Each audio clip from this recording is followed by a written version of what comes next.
What's up, boggers? We are officially live. What's up, brother? What's up, dog? This is the Bogcast pre-show stoner sesh brought to you by Obit and Bryan McClay. I mean, honestly, the entire show's a session for me, dude. You just Yeah, need to I start know. smoking. You need to start smoking weed inside. I know. I need to become a dabber. So, did you get sponsored Dabber. by those fucking wraps yet, or what?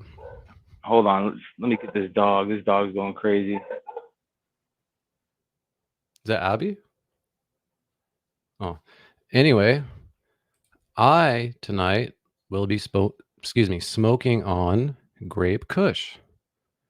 Grape Kush is a hybrid strain that has sharp and fruity aromas. The effects are long-lasting and powerful, inducing euphoric head effects and a relaxed body. Fuck yeah. The feelings are sleepy, hungry, euphoric. It helps with stress, anxiety, and depression. But the negatives, it gives you a headache, paranoid, and dry mouth. I want to get a little fucking paranoid tonight, you know what I'm saying? I think that's every You know when negative people for say like cannabis. they don't smoke cannabis because they get paranoid? I love that shit. It's not even paranoid. It's just like I feel like channeling anxiety. I don't think I get that anymore. Really? Mhm. I mean, I don't really either, but like, you know, when your brain starts going and shit. I am smoking white runts. White Runts is a potent hybrid made by crossing gelato and Skittles. It produces a long-lasting effects that are relaxing and tingly. Ooh. Yeah. The feelings are tingly, relaxed, and euphoric. Helps with anxiety, stress, depression, but the negatives are dry eyes, anxious, and paranoid. Let's get paranoid as fuck tonight, bro. Yeah. This is Paranoid Show. Grow Science has just cracked it. Nice, dude. Yeah. I think So you were checking on the dogs, but I'm hitting that grape kush again. So I love that shit. let Absolutely us love it. let us know in the chat what you are smoking. If it is a, you know, a sativa, maybe it's an indica, maybe it's got a funny strain name. We're always looking out for you know, funny and goofy strain names. I feel like they're running out of names. Yeah. Um, Yeah. There's but some yeah, really good ones out there though. this is kind of the new format of the show, I guess, where we'll just be getting super ripped beforehand, play the intro, and then hour one, we got the UFO report. I'm excited to announce that I got to see my first UFOs, multiple UFOs, and it wasn't just by Yeah. myself. It was with my sister, my brother-in-law, and my girlfriend. So there's multiple witnesses. It's pretty exciting. Yeah. I And can't then wait to see that, man. hour two, we'll have another session, and McClay like to, you know, go over the hot topics we ran into over the week and shit like that. I want to talk about how, I don't know if you heard about how Theo Vaughn got defrauded. Big time. Shout out to Coffeezilla, man. Coffeezilla just dropped a video today about it. I guess what's his name, 6ix9ine or whatever, he stole us, Yeah. or he fucked over Steve will do it real bad. Steve will do it Really? all pissed. Yeah. Sugar Sean was like, dude, I might have to get my 6ix9ine tat removed because he has a tattoo of 6ix9ine, dude. It's pretty I gay. know. um do you know who Dr. Berg is on YouTube? That sounds familiar. Yeah, I'll pull him up later, but dude, this motherfucker has helped me immensely over the years. And he's all about kind of like alternative, more natural methods, you know, to just anything you can possibly think of. And they always work, at least for me personally. And now YouTube is trying to silence him because they have partnered with WHO, you know, the World Health Organization. And if what you say don't align with what they say, they will not only strike your channel, but like pretty much shadow ban you, you know, from others getting to your content, which is just absolutely ridiculous, dude. So no medical talk. Yeah. Yeah. Yeah. That's ridiculous. But that's YouTube is it's not the same as it used to be, man. It's a great tool. It is a damn great tool, but the internet isn't the old school internet, man. That's for sure. We talk about that pretty heavily on here. Yeah, I just wish well, thank God and shout out to Rumble. Um Actually, we are live on Rumble right now. At least I hope we are. Yep. Okay. We hit 72 followers on there, trying to hit 100. If you have a free second, Rumble's always kind of been there for us, especially when we had our 2 strikes on our channel. We thought we might lose it. Rumble doesn't give a fuck. We don't have to worry about being demonetized, strikes, losing the channel. You can say whatever the fuck you want. YouTube, man, we can't monetize shit. You show like 2 seconds of a trailer. I even have licensed music and we get strikes. I'm like, what the fuck? What's up, Sean? What you hitting on tonight? Yeah, man, I can't really see YouTube changing much with the way that they make money on this thing. They need the advertisement, and what the advertisers say goes, and the advertisers know that. And anything non-kid friendly that doesn't generate millions of eyes on it. Well, it's not even kid friendly. It's like that agenda, you know, if it doesn't follow that agenda that they're trying to push, you know. So looks like Sean's hitting some wild berry lemonade. Shout out to Ronnie and Rascal Comic World FL, my first Bogcast. I popped my cherry tonight on the Bogcast. Welcome to the show. Hell yeah, what up, Ronnie? Good dude. Yeah. Hell yeah. Jersey to the Bay. Man, this shit is really, really stony, dude. I think this might be my favorite new part of the show, just watching you go from normal to absolutely ripped. Yeah. Yes, sir. Wow.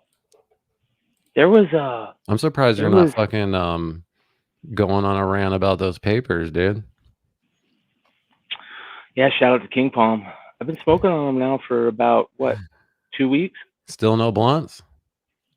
Nope, no blunts. Fuck yeah, dude. That's what I like to hear. Yeah. You know what I realized about blunts? Just real quick, is until you stop smoking them, they actually have like a cigarette kind of smell to it. Yeah. And the reason why I say that is because when I was living at Forest Park, you know, I was smoking 5+ blunts a day. You know how you like apartment complexes kind of share the AC unit and shit. My next door neighbor, he was cool as fuck, but he came up to me. I was like, he's like, are you smoking cigarettes inside? I'm like, no. And I didn't know what he was talking about because you know, when you're smoking cigs and blunts, you don't smell it, you know, because you're just kind of the asshole. And then Jordan's mom would come over all the time and she would be like, are you guys smoking cigarettes in here? And we're like, no, fucking blunts. So it's kind of, you don't realize how stinky they are. Yeah. You don't realize how fucking stinky they are. All right, let's get the shit started. All right, guys, the pre-session is over. We're going to start the intro video, and we will get this motherfucking party started. All right, see you guys in 2 minutes and 39 seconds.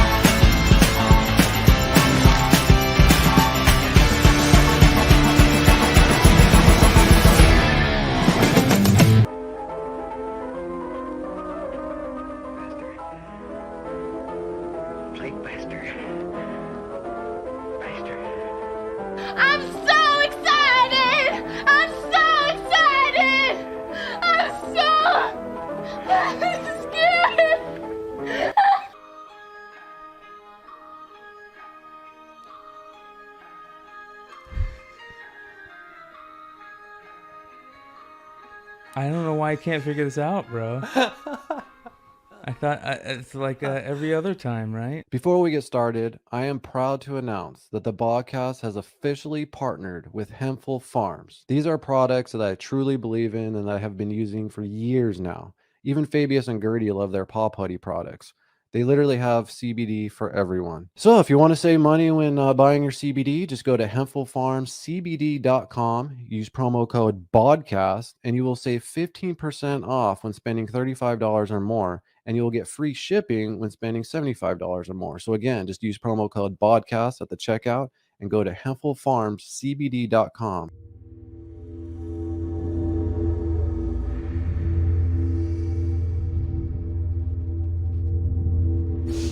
It smells hot. You smell it? Yeah.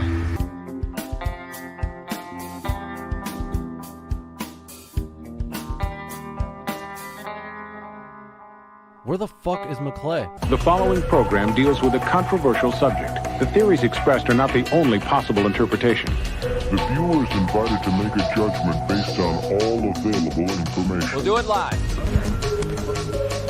We'll do it live! Do it live! I'll write it and we'll do it live!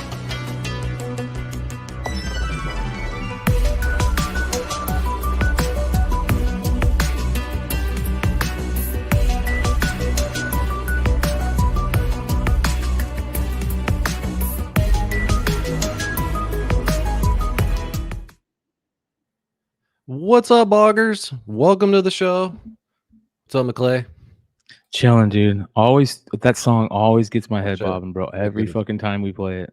I know it's a badass beat, huh? Mm-hmm. It's got that kind of UFO little vibe to it. Yeah. Speaking of UFOs, man, I say we just get right into this motherfucker because I'm excited to show some footage. Let's do it.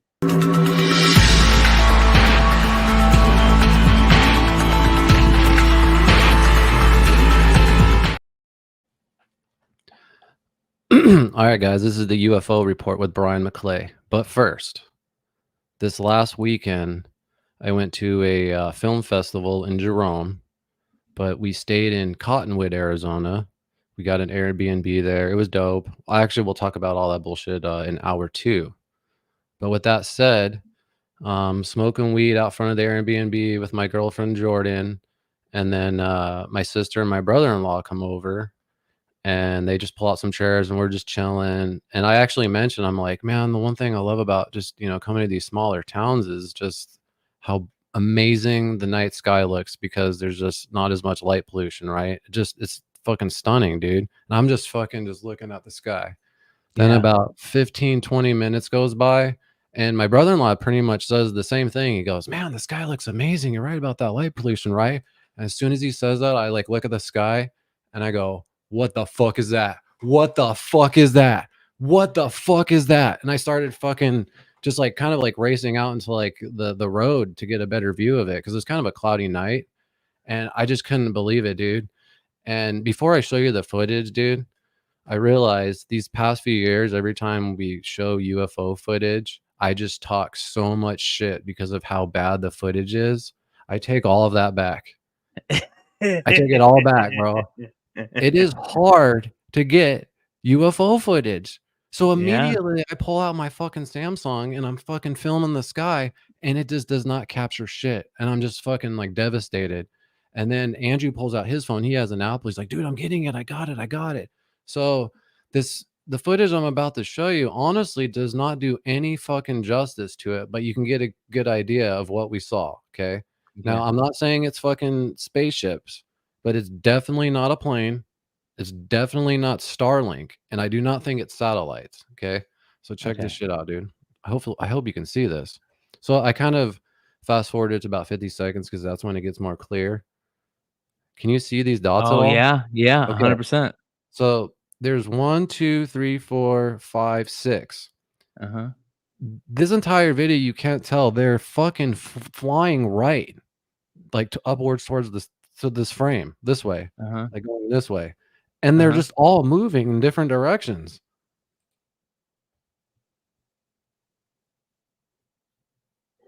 Look at this one right here. Yeah. And then these 3, they start moving around into different, look at that, dude. And then this one's moving up with it, and that one. Yeah. And we all saw this shit, bro, and no one had any explanation. And they're not, my sister and Jordan, they don't give a fuck about UFOs, and they're like, "What the fuck, dude?" There's got to be a way to. Well, that's crazy, man. Now let me ask you this: when you see multiple UFOs like this, what does that usually mean? Starlink. No. In the UFO world, if they were really UFOs. When there's multiple UFOs, doesn't it mean that there's a mothership nearby usually? Yeah, I mean, that could be that. Yeah. I'm just the only reason I was trying to ask you that is because my sister was making fun of me because in the video I was saying that. Yeah, it was there was a mothership nearby. I was like, yeah, there's, you know what I mean? Like, if there's multiple of them, I'm like, maybe there's a mothership. She's like, what the fuck? You think you're an expert? I'm like, me and McClay been studying this shit for fucking years. There's a mothership nearby. Did I'll keep you playing it, look? though. Did you look? Did you look into this at all? Did you like search it at all? I searched Cottonwood UFOs. I didn't see shit, dude. There was like some old stuff. Look at how much they're moving right here, though, dude. Yeah, you can see them. They've already changed shape big time from what they originally were. And this one is completely going the opposite direction. This one on the bottom left down here, and it just went out. Yeah. Like maybe they all came because it looks like there's like a triangle in the middle, right? Yeah, that's what I'm saying. And those three dots, they switch positions, though. Yeah, like they're moving around like right this. now they are. Yeah. It's like they're moving around like this, dude. And like there's do you remember what one of the pilots said, how it looked like a box but when you got close to it, it was like a see-through box with a sphere in the middle. Do you remember them talking about that? Like yeah, a the cube. Yeah. Maybe because that's what it looks like. It looks like there's those three lit points are something on whatever it is, and it's just moving in the air like this. But there's also these two up here, and there's one down here that are moving with it. You know what I mean? Yeah. And usually when you see Starlink, it's a straight line, right? And I don't know enough about satellites to know if they move around like that. You know, I thought they were more stationary. I mean, the only thing I could think of is maybe just really advanced military drones.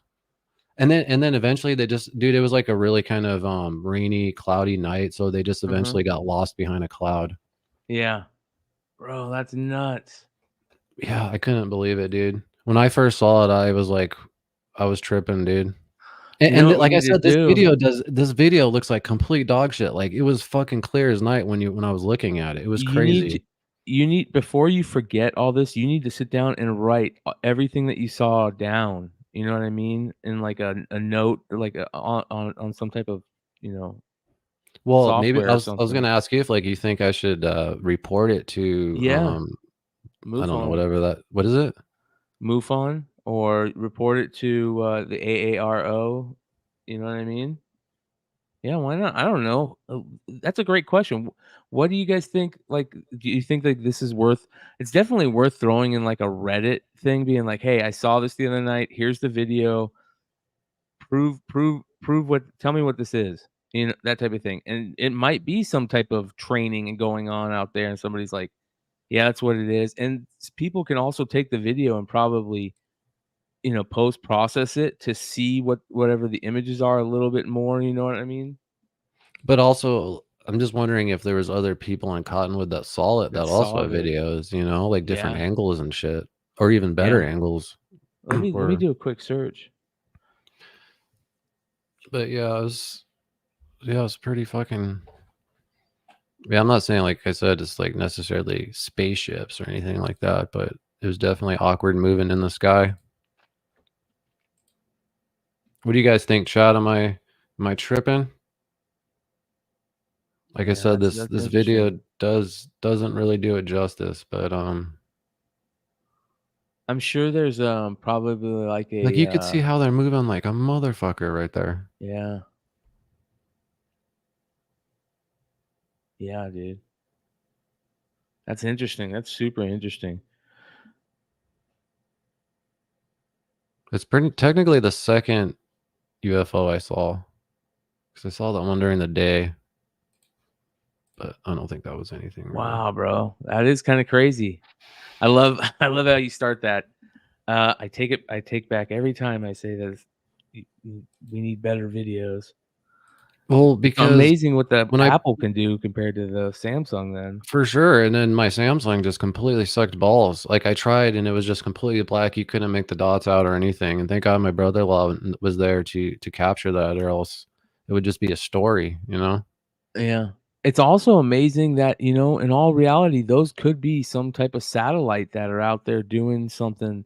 They're getting ready to launch a rocket tonight from Vandenberg that they're sending up some secret payload in tonight. So, You never know what it could be. The shit that they're doing these days, how advanced Starlink is, and I mean, people look into that. It's amazing how those things work, and they're going to be like across a web across the whole Earth. It's amazing. And think about how many things out there at some point are going to have to be picked up. One of the things that was kind of getting talked about pretty heavy when I was working in the space and defense field stuff was that, remember, I think it was like the X-37B. It was that drone ship that they would put into orbit, and it could drop out of orbit, go do a mission, and go back into orbit and chill in orbit. And That's what I think it is, dude. I think it's Yeah. just some type of crazy military shit, to be honest with Yeah. you. Because you know what I kept saying in the video? I go, if these motherfuckers dart off, these are spaceships. But we never, you know what I mean? I was praying to God that like they would just move and then just go like zip off, because then that would have really fucking freaked me out. But like I said, they just went behind a cloud and disappeared. But that's a great strain name right there, bro. Cottonmouth. I probably have Cottonmouth like a motherfucker right now. No, Cottonmouth UFO instead of Cottonwood. Cottonmouth UFO. Yeah, it's a great strain. An hour or two after the UFO shit, I want to talk about how wild Cottonwood and Jerome is. It's pretty wild towns. But yeah, there's a lot of crazy news in the UFO world the last few days. I guess I don't even know where to start. Well, I think where to start is the bodies. The crazy Jaime Maussan alien bodies are back in the news. Weren't those proven to be faked already? Oh yeah, dude. This dude, the guy that has been touting these things, has been like a known charlatan in the UFO world. I thought you were going to eat this Maussan. shit up. I don't know, dude. I thought you were going to be all about this. I'm actually proud of you, McClay. Yeah, this guy this guy is he's not known in the best light in the UFO world, I guess you can call it. But yeah, man, Talk about him for a little bit. Like, who is he, and why doesn't he have a he's good Jaime name? Jaime Maussan is a Mexican news reporter, right? Like he's kind of like almost like the Mexican version of George Knapp, right? That's exactly what it is. And he's kind of like been caught in a lot of hoaxes over the years. Yeah, because don't they use animal bones and just kind of turn them around and do? Yeah. So it says here in June 1990, in 2007, Maussan was involved in the analysis of 5 mummies discovered in Peru at the region where the UNESCO World Heritage Nazca Line site is located. The images of these findings were initially aired in a documentary sponsored by Gaia Inc., which Gaia, I don't know what to think about Gaia. I feel like half that stuff is cheesy, craziness. But Gaia Inc. is like this YouTube news channel. And so anyways, it aired on Gaia Inc. and it allegedly showed a crouched mummified body of a humanoid figure with an elongated skull and 3 fingers on each hand and foot. Snopes reported that Maussan, quote, led an event called Be Witness, at which a mummified body, purportedly that of an alien, was unveiled. Later, though, that alien discovery was debunked. The mummified corpse was shown to be that of a human child. Yeah, I feel like they use the same mummies. I feel like we talked about them a few years ago or a couple years ago. Yes. Yeah. Was it the same guy? Yeah, same dude. Oh, man. okay. Yeah, that's okay. That makes sense. It seems like the internet is split. Like half the internet is like it's fake as fuck, but a lot of people are just eating this up.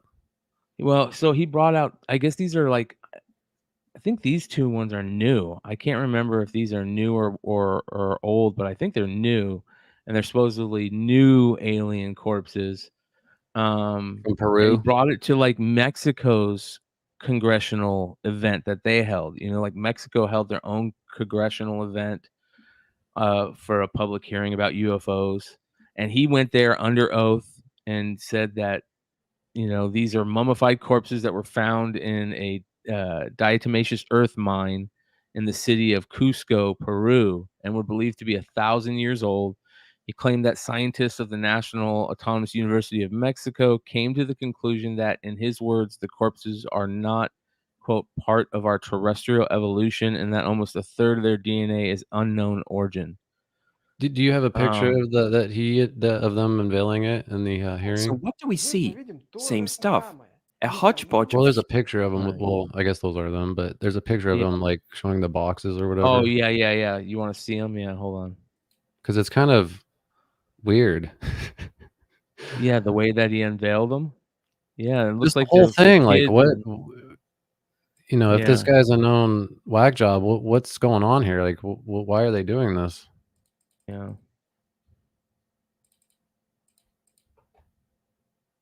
Actually, I think I might have it. Hang on. Yeah, man, it was very interesting. Here we go. Here's a video of him doing it. So you can see they're in like these coffin-like things, man. That looks so And fake. Yeah.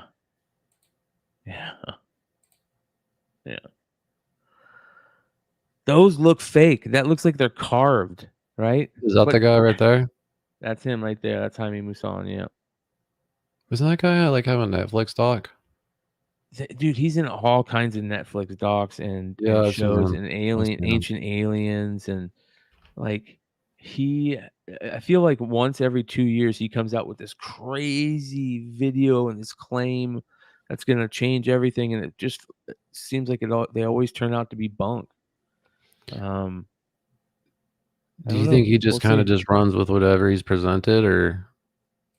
Yeah, I think so. He just I he think he has to be making money off this, right? Oh yeah. I'm sure he is.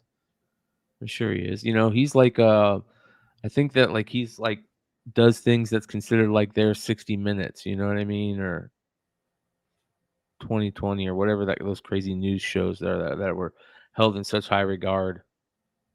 Recovered in Peru in 2017, are said to be 700. Did it say 1,800 years old? Yeah. With only 3 fingers on each hand and elongated heads. Yeah, and so these are, you know, this was at their Congress, and Jaime Maussan did this under oath and showed these under oath, and you know said what he thinks they are. And I had a question real quick about the thumbnail, Mhm.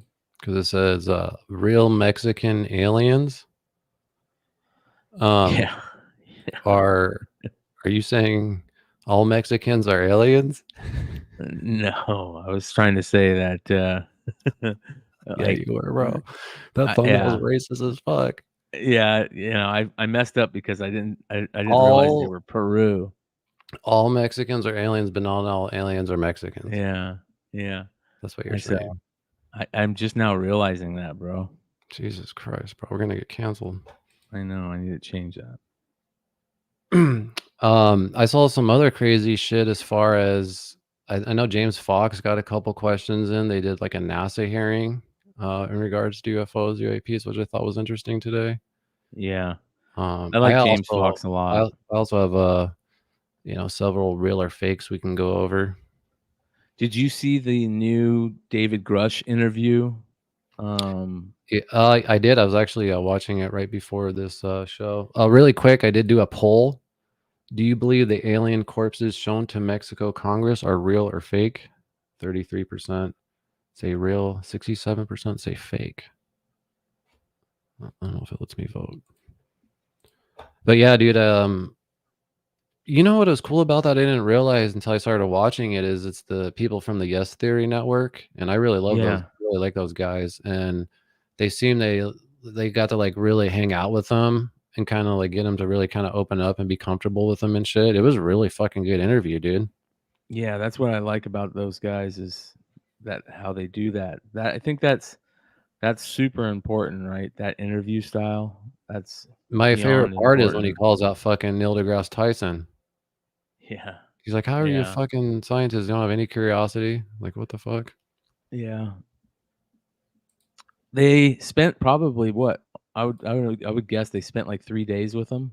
Well, so this is the thing. I don't know how long this dude did, but Yes Theory is making a documentary about him right now, and I think they were Wow. with him through the entire congressional hearings and everything because they were in the crowd, in the audience of the congressional hearings.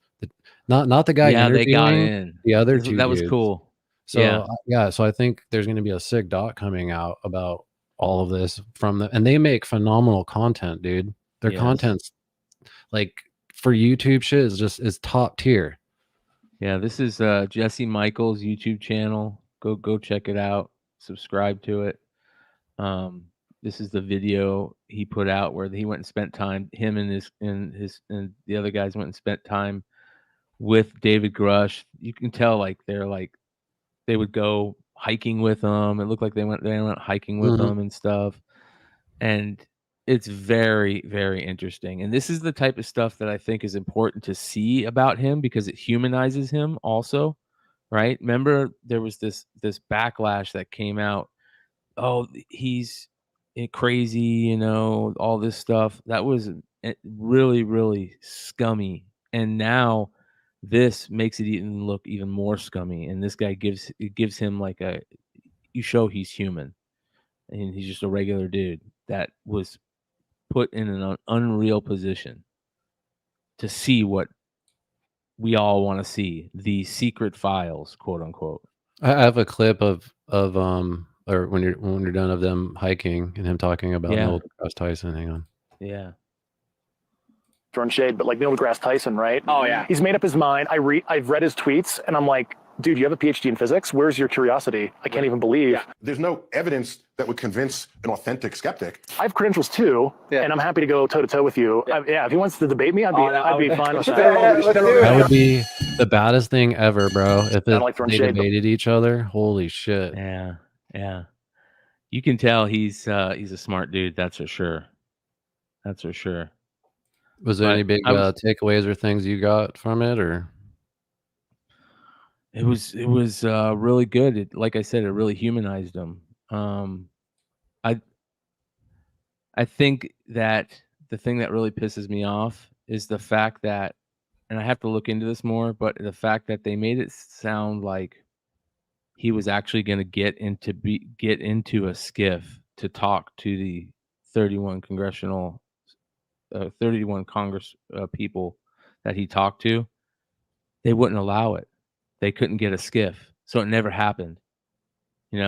And I think that, and I need to look into that more and make sure about that. But that was my takeaway at that one point where they were talking about that, and that nobody took him up on either nobody took him up on the offer, or they couldn't get a room in time or something like that. They couldn't get a secured place in time, which is bullshit.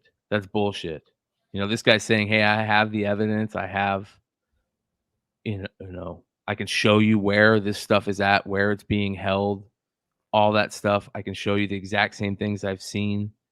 All we need to do is get into a secure, compartmentalized, room meeting area for me to tell you guys this stuff. So JLS says there's a second hearing happening this year. I thought they were trying to avoid and stop all of that from happening. And they were like, fuck that. Is there a date set for that? Is it new? Is there any more details as far as their new whistleblowers or anything? That'd be dope. I think that's what's happening. I think that there's new whistleblowers that are coming out, and there's a lot of them trying to stop it, trying to put a stop to it. But the NASA thing that came out where they said that they found no evidence of aliens, that type of stuff. Yeah, I have James Fox asking this question. If you want me to play that. Yeah. Thank you for being here. Two quick questions. One is, how can we make the determination of what something isn't when we don't know what it is? We'll see how it goes. I think he plays Please, it. sir. Play it Thank you twice. very much. This is directed to Mr. Nelson. Thank you for being here. Two quick questions. One is, how can we make the determination of what something isn't when we don't know what it is? And B, after a careful review of the data, if it's determined that some, underline the word some 10 times, UFOs or UAP originate from a non-human intelligence, what's the plan to disclose that to the public? And can you identify yourself, please? James Fox. You know he is, motherfucker. Yeah. I'm sorry, and what outlet? Independent media. This dude on the left looks like a lizard. Well, let me repeat. This dude's been alive for It's on. 175 years, dude. Repeat what I Baby said. blood. Yeah. Adrenochrome or whatever it's called. Yeah. Look at this. The This comment. NASA Never a straight independent answer. Don't study forget that's what team NASA did stands not for. find Yeah. evidence That's UAP have an for sure. It's pretty much just this for 3 minutes. But we don't know what these UAP are. The mission of NASA is to find out the unknown. Do you think like I've NASA said several and times do you in think my Elon comments knows here today with all his that Starlink we bullshit? NASA I don't know, man. I don't know. I feel like because He he's says he so doesn't. far. He says he doesn't. I but- know he says he doesn't, but I don't know. I don't know. Man. Have you ever seen this guy? I just figured you probably heard of him, but I'm not gonna play the whole video. But it was a pilot for Obama. He claims to have seen a massive disc-shaped UFO. No. Who flew Barack Obama during his 2008 presidential campaign, says UFOs are real, and he's seen one firsthand.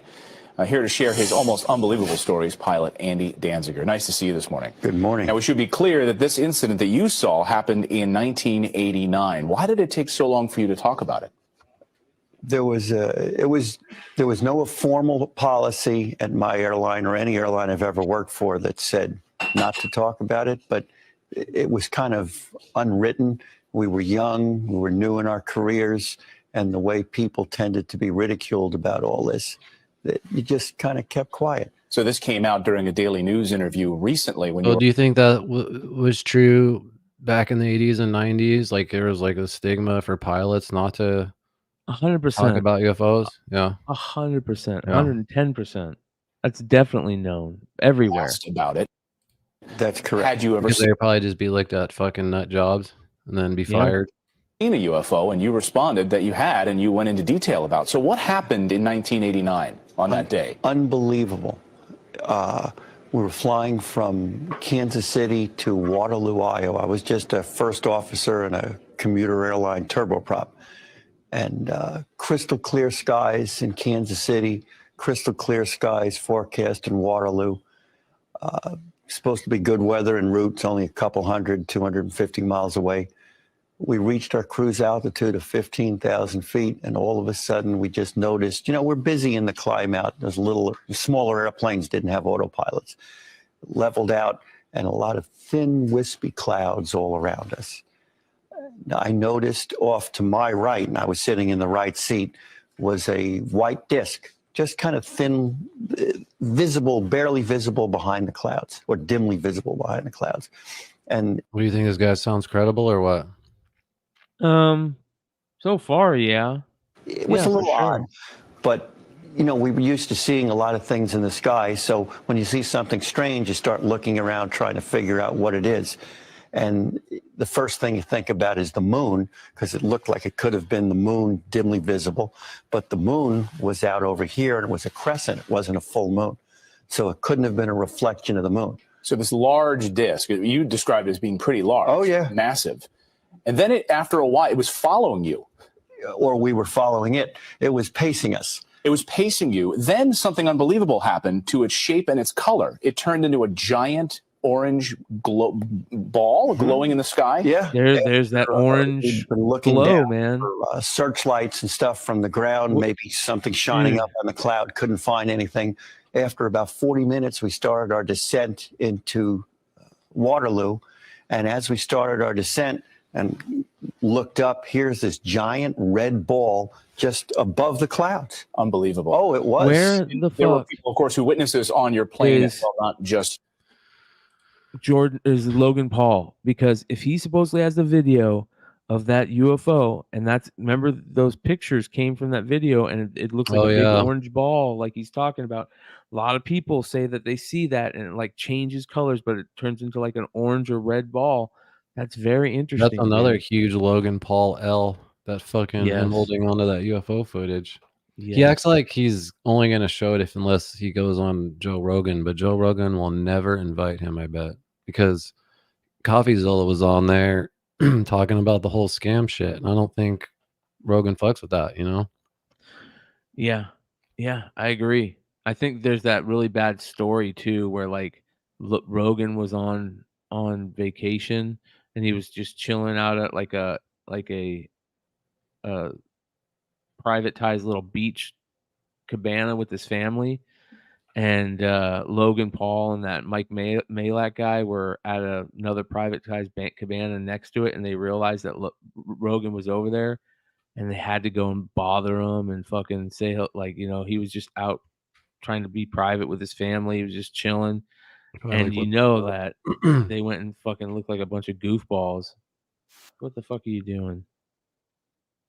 Anyways, I think that we should definitely talk about what you just brought up, but what are you seeing what I'm looking up? Yeah, you motherfucker, stop looking. Yeah. Well, anyway, are you caught up on Hard Knocks, that HBO show about the Jets? Yeah. So I don't know what's going on with that. I thought they followed them all season. They're like on episode That's what I was 5 hoping, right now. dude. I thought there was going to be a new episode after the injury and shit. And I don't even give a shit about football, but I love this show so fucking much. But I fucking was tripping on last week's episode when Aaron Rodgers talked about seeing a Galactic Federation spaceship. I'm like, what the fuck? I'm trying to find a good clip of him talking about it. Hang on. Yeah. It's funny because that show makes you like that dude more, makes me like that dude more Aaron and more every Rodgers? day. Yeah. Yeah, I know. That's why I was kind of devastated when I heard him getting hurt. Yeah. Oh, bro. Yeah, It's funny because my brother-in-law is a huge Jets fan. And I was like, hey, man, are you, I was all excited to talk to him. Like, are you watching Hard Knocks? Because I was going to be like, I'm a Jets fan now. He's like, he's like, I don't want to watch that because I don't want to jinx anything. I don't want to know anything. I'm like, now I'm thinking, motherfucker, you should have watched it. Maybe you wouldn't got hurt. You know what I mean? Dude, I feel so bad for Jets fans. I feel so I don't. they are constantly shit on. You know what I realized? Forever. The thing I love about sports are those kinds of teams. Like, I love when teams are just shitty forever. Like, when I was a fan of the Yankees, I realized I was never a fan of the Yankees. I enjoyed watching the Red Sox lose more than I enjoyed watching the Yankees win, if that makes sense. So when the Red Sox won the World Series, dude, I gave up on baseball. I didn't even care anymore after that. Yeah. Like, I love like all those teams, like the Cubs forever. Didn't they win though? Yeah, they won. Yeah, they finally I think won. this is it right here. I'll play it. So yeah, this is kind of crazy. I was making my way to bed and I had like a 5 a.m. wake up. And I was getting down to bed. I heard this alarm in the distance going off. I don't know if that's TikTok added or on the show. It just didn't seem like normal when I heard some rustling downstairs. So I got up, walked downstairs. It was a beautiful night. And Steve and his brother and I walked outside, and up in the clouds, we heard this sound and we saw this tremendously large object moving through the sky, and it was like a scene out of Independence Day when the ships are coming into the atmosphere and they're creating this like kind of explosion type fire in the sky. What the fuck? He was with multiple people too. Saw this incredibly large object and froze, as anybody would, because you know what the hell was going on, and eventually went out of sight. And nobody said a word. That's great. Have you seen this yet? We just stood frozen, the three of us, on the front stoop of Steve's house. And about 30 seconds later, we heard the real recognizable sound of fighter jets going. That's sick. That seemed to be chasing this object. And again, we just stood there in just disbelief for another few minutes. Nobody said a word. And then we all kind of looked at each other like, did we just see what we think we just saw? What was that? Eventually, 20 minutes later, we kind of wound down a little bit, went back to bed. And then you're still not really sleeping because you just experienced this bizarre experience. We looked in the papers and online the next few days, and there was nothing about it. That got me into researching more about UFOs. The siren or alarm had been from a nuclear power plant, which is about 9 miles away. And if you know anything about UFOs, there's a lot of sightings around nuclear energy, around volcanoes, around power plants. But yeah, Steve and I, great friends. That's so cool, bro. One of his teammates he was with. I don't know. Yeah. Definitely unidentified. It was definitely flying. Definitely a large object. That show's so sick. Dude, when I saw that, bro, I was watching that like 3 or 4 in the morning, dude, and I was just stoked to watch the show. And when that part came on, dude, I was like, oh my God, this is sick. I think I even texted you right away. Yeah.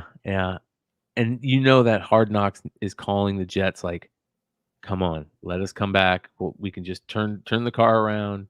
Let us come back and record for the rest of the season, because you saw what happened, obviously. Well, what's weird is I thought the new episodes came out on Tuesdays at like 10 Eastern, which is 7 our time. Yeah. And I couldn't find a new episode. And then when I Googled, it's like, oh, it's only 5 episodes this year. And I'm like, what the fuck? But I could have sworn I watched the Cardinals do their whole season because they were just getting destroyed. It was awesome. Yeah. Man. Heartbreaking, dude. Yeah. Absolutely heartbreaking. It's all because of that turf bullshit, isn't it? I don't know, man. I don't know what to think. It's just, it's sad. That's the luck of the draw. That's sports, That you always have the chance of, people are human. Not only are they going to get injured, they're also going to do fucked up shit. They're going to get into drunken driving car accidents but dude, kill somebody. Everyone was fucking pumped. Yeah. I mean, all the players were pumped. They were like, "Oh my God, that's fucking," you know what I mean? Him running out with the flag. Everyone in the fans. I'm talking about even during their practices, like the fans that went to their practices and shit. They were pumped. Yeah, him running out the flag. Yeah. The Jets fans were just pumped. It's almost like it was bound to happen. Yep. Oh, bro, there's this photo of a Jets fan, and he's just got his hat backwards, and he's hanging over the rail, and he's just flipping. he's all flipping depressed. somebody off. Yeah, and that's how it is for Jets fans, dude. It's yeah, way she blows. Yeah, that's the truth. Any given Sunday, right? Fuck, man. Fuck. I think I have one more UFO sighting, just really quick. It's kind of like mine actually, but the dots are orange, and this dude's all freaking out. It's kind of funny. Oh, I saw this. Yeah, this is kind of what I was doing at first. Yep. Here right now, Paul. Come here right now. Yeah, like what is Paul, that? Right now. What is that? What is that?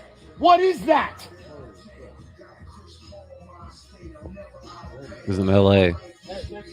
Here right now. Yeah, man. There's some weird shit going on. There is. There's some very interesting stuff. Remember that one guy? There's this one guy out there that's always showing like there's these UFOs that show up in pairs, and they always show up in this weird triangle formation, and they always have something that's following, and it's very interesting. All these people that are looking at constant footage like that stuff, man. That's what UFO Twitter is for. That's weird not calling it Twitter, right? Do you even call it X? I call it Twitter still. Yeah, it's always Twitter, dude. It's weird. And tweeting. The crazy shit that happened. Speaking of Coffeezilla, dude, let's get into the fucking. I have just one more quick video, just really Okay. quick. This is kind of not really in the UFO shit, but there's some weird shit going on in the ocean. I just wanted to see what you thought of this. Yeah. You seen this? Yeah. This very strange video is weird. circling the internet. It was supposed to be this very strange phenomena happening in the middle of the ocean. A couple of people inside of a boat captured it on camera. I'm going to show you guys the entire video. Some people are relating this to underwater volcanoes. but I'm not exactly sure if this is the case. I'm going to show you guys a video. You tell me what you think is going on here. Check this out. Read this comment too, though. A giant pumice stone. Pay attention. Look at the size of this thing. Tectonic plates, maybe? I don't know. What the fuck is that, dude?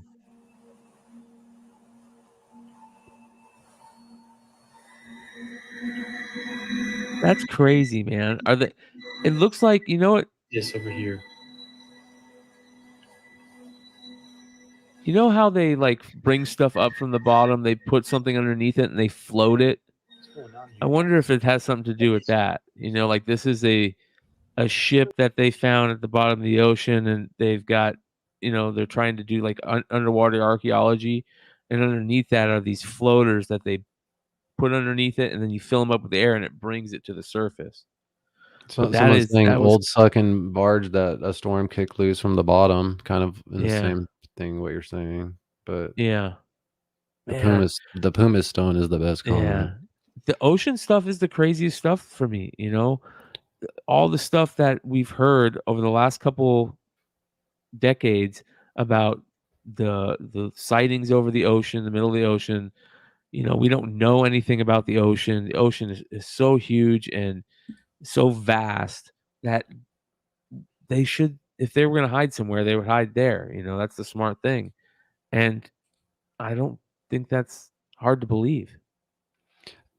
Correct me if I'm wrong, but haven't we explored space more than the ocean or some shit like that? Yeah, there's always that saying that we know more about space than we do about the space ocean. too. Yeah. So yeah. Who knows what the fuck is going on down there? So does that wrap the UFO report? The UFO I could have report. sworn there's another thing about. Here's what I am going to say about the UFO report. It is heating up even more and more, and there's going to be some stuff that I'm sure that is just being talked about right now that we're going to be talking about next week. I feel like there's always something new adding to the craziness that is the UFO world right now. So, and don't forget, guys, if you have a personal UFO video or experience that you'd like to share or have us talk about, you can always send it to us on the Discord or email us to it, or over social media or whatever. Yep. Because we would love to talk about that shit. So, matter of fact, if you guys don't know, the Discord is available. Link to it in the description. We have the UFO report right here, and as you can see, people talking about the majority of the report, talking about David Grusch, the GSC Michaels video about David Grusch. A lot of people talking about David Grusch. So this was interesting too. This is when I first saw about the Mexican hearing and the Aaron Rodgers stuff. So yeah, we get a lot of cool stuff in here, and we appreciate it all. So does this mean we start the next session and then do hour 2, or just go right into it? Yeah, I say we just go right into it. Yeah. Okay. Before we talk about that really quick, I wanted to talk about last week's episode. Yeah, this is funny. Yeah. So last Thursday, our show actually was not live. And I don't know if anybody caught on to that, because I actually had to go to Jerome last Thursday for a film festival. So we pre-recorded the show. And at first I thought it'd be funny to just act like we were live. And then I was kind of bitching out about it. McClay's like, no, let's just do it. Let's just fucking do it. And I don't know. Actually, I'll just play the video. So this is this is the funny part about it, because like I think we played it off to where people don't realize it, because we kind of just let the cat out of the bag right at the end, and people were kind of bailing at that point. So like only the hardcore fans that watched it all the way to the end noticed it. Yeah, I think if we did it a little bit sooner, because we were already signing off on the video, so a lot of people kind of just logged off or whatever. But Yeah. did you see So, the chat at all? The private one? Yeah. So that's actually me and No, Jerome right no. there. Okay. You're gonna do it tomorrow? Yeah. Yep. All right, guys. This We is like some definitely will see you Bogcast next action. Thursday. So the new format is we'll be live at 6. The first 15 minutes is like the pre-show where McClay smokes his blunt, we get super ripped, and then we do the intro and then start the real show. So Dude, these guys are fags. see you guys next week. Yeah, and they thanks for hanging suck. out. This Peace. show fucking sucks.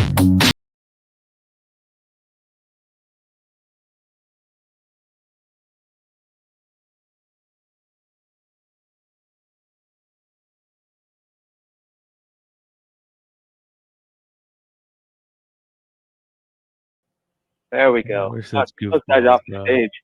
What's up? Anyway, that was last week's show. We appreciate everybody for hanging out. We apologize for not actually being live. It's McClay's But fault. there was a reason you weren't live, right? Let's talk about that. Yeah, I was in Jerome. Yeah. Yeah, how'd it go? It was awesome, dude. Yeah. It was really cool just getting out of, Phoenix for a few days, because we not only was it a film festival, but we treated it as like a vacation, little mini vacation with the dogs and shit, Yeah. So, Yeah. but Well, how was it? Cottonwood and Jerome are crazy, dude. Crazy little towns. Do you have Let me pictures pull of some- yeah, I can the pull some theater pictures. that it played in? Yeah, I got all kinds of shit I can show you. Yeah, I want to show people that because this is very interesting. I'll start with this picture. So for those of you guys that don't know, this was, I think, the final film festival that the Sound Guy pilot is playing at. It's the Jerome Film Festival, and Jerome's this cool little town in the mountains of northern Arizona, and it's just like a creepy, crazy little area. And the theater that they played it in is perfect representation of Jerome. Look how badass that is. Yeah, so the theater was actually built in 1918. So this theater is 2 stories, but the theater is only upstairs, if that makes sense. The whole downstairs is like a store and a shop. But back then, it seated 400 people, because it was like the entire building. But now it seats about like 90, I would say. So Yeah. I like a lot of cool history in it and shit like that. Is that like the Oregon guy? They just have like all kinds of crazy shit, down there. Oh yeah. I imagine I was gonna some- ask what's down there, if there's like a band area down there. This was actually after. Nice.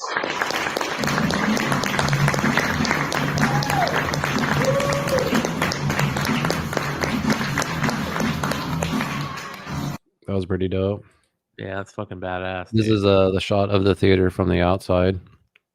So the history of Jerome, it's just an old mining town. Everyone lived there for the mines, and then they have the Grand Jerome Hotel that was like a hospital / insane asylum. And I mean the ghost story is that like the soil there is made from like dead miners and shit, because like so many of them died from the mines caving in on them and shit like that.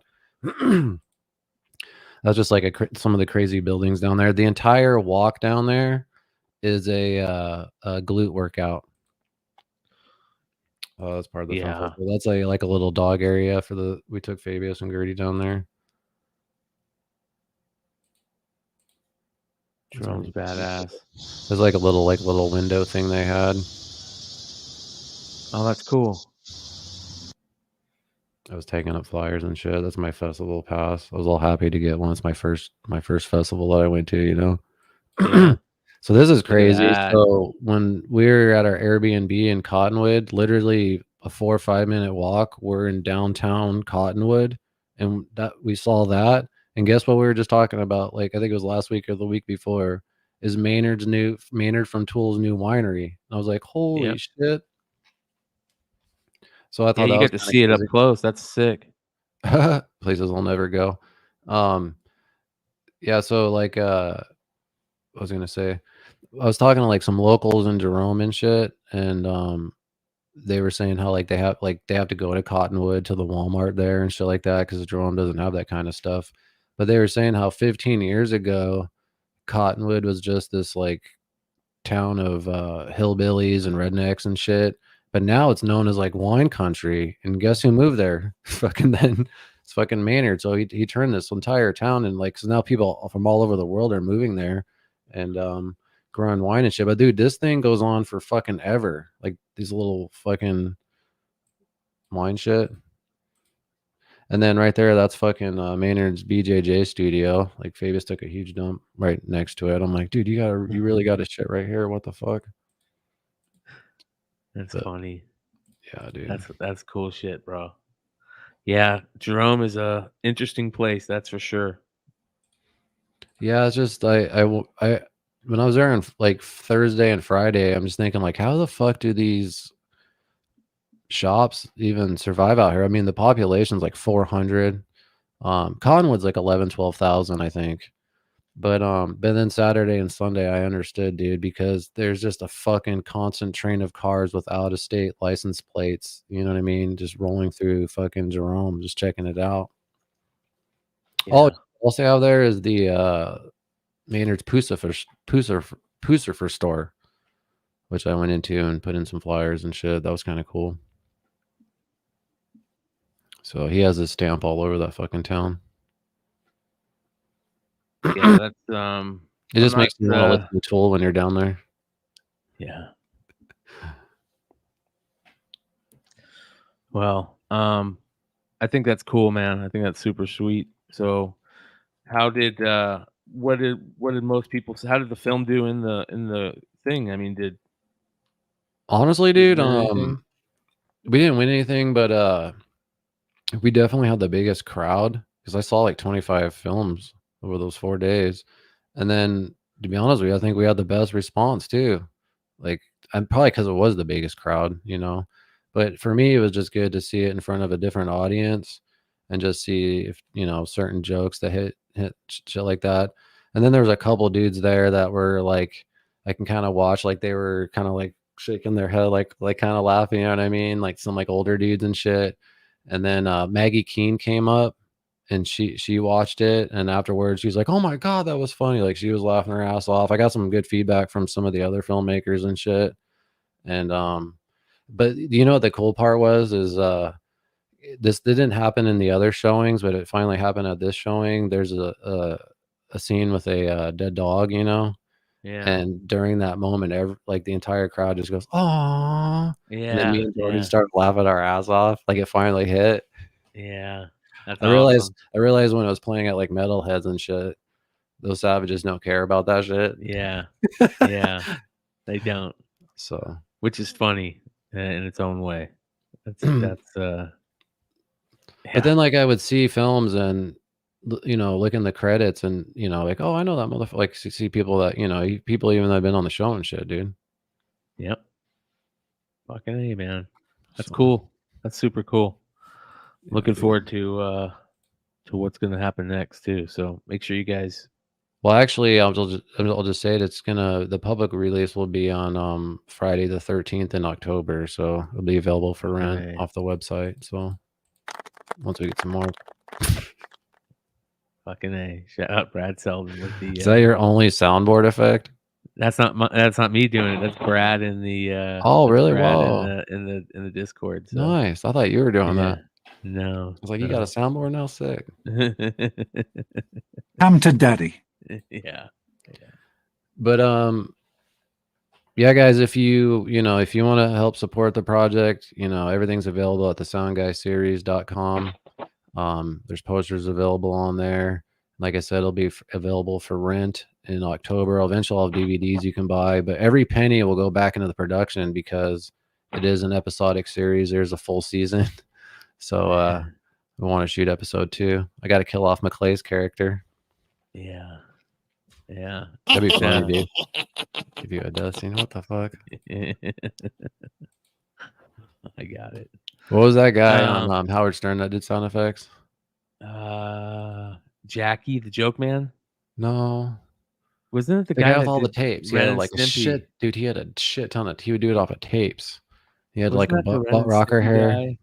Fred. Fred. Yep, Fred. Yes. Yeah, Fred. Yep, Brad's our Fred. It's just Brad. Just call him Brad. Say Fred. Yeah. Yeah. Shout out Brad. What was I gonna? There was something I was gonna say right there, and I can't fucking remember. You brought up the image of the thumbnail with Alan Moore on it. Oh, We got to talk yeah. about this Did you hear about craziness, it? man.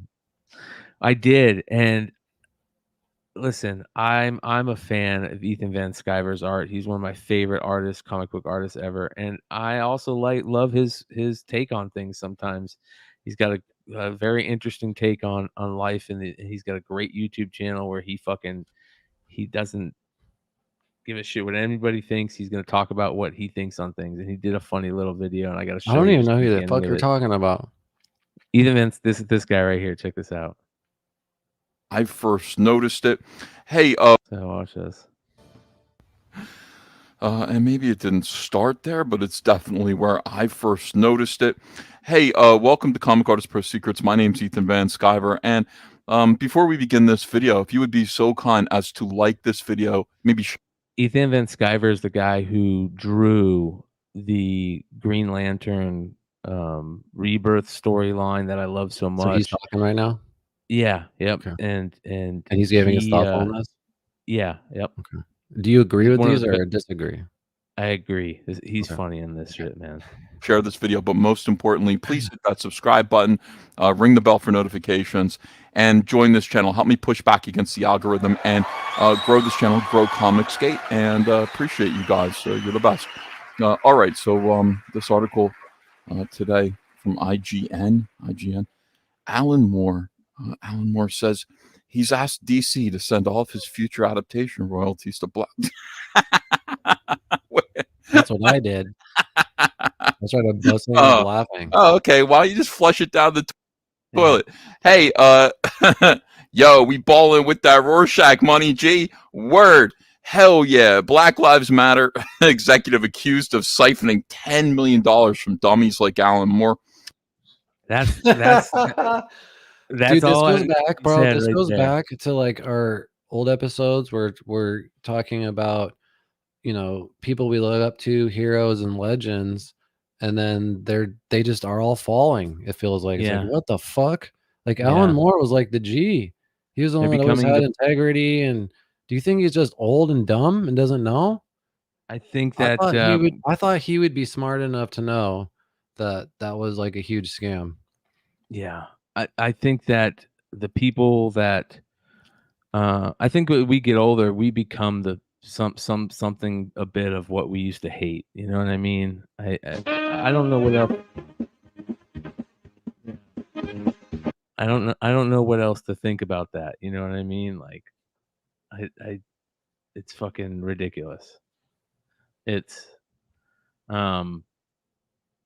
he would have hated the fact he would have been writing comics, I think, on the fact that, and if you guys don't know what we're talking about, like obviously, Yeah, spit it out. Fuck. obviously the Black Lives Matter thing that we're making fun of is the fact that that whole thing was a scam, and All the you know, money was going to the Democratic Party and mansions. yeah, and they I mean, weren't you could do a using it quick for what little Google search. We're not saying that like Black lives don't matter. We're talking about Yes. that organization itself. The organization, Look. When I'm in the checkout line and they're like, "Do you want to give $1 to the Kids Foundation?" I'm like, "Fuck no." Do you want to give $1 to the record? Fuck no. Because you know why? I know it for a fact. Like 2 cents is going to it, and someone's balling off of that shit every single fucking time. So yeah. Alan Moore is just fucking burning money. Yeah. He is pretty ridiculous. That's it. Most charities are scams. Yeah. Exactly. That's the thing that we're talking about. Most charities are scams. They're people's jobs.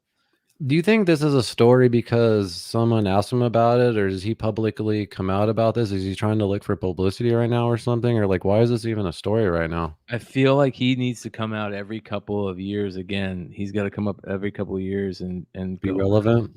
Yeah, make himself relevant again and be that old man, get off my lawn type character that, is the exact opposite of the dude that we all loved. But that's what's weird. All the people that with their art that were for something, it seems like they've reversed.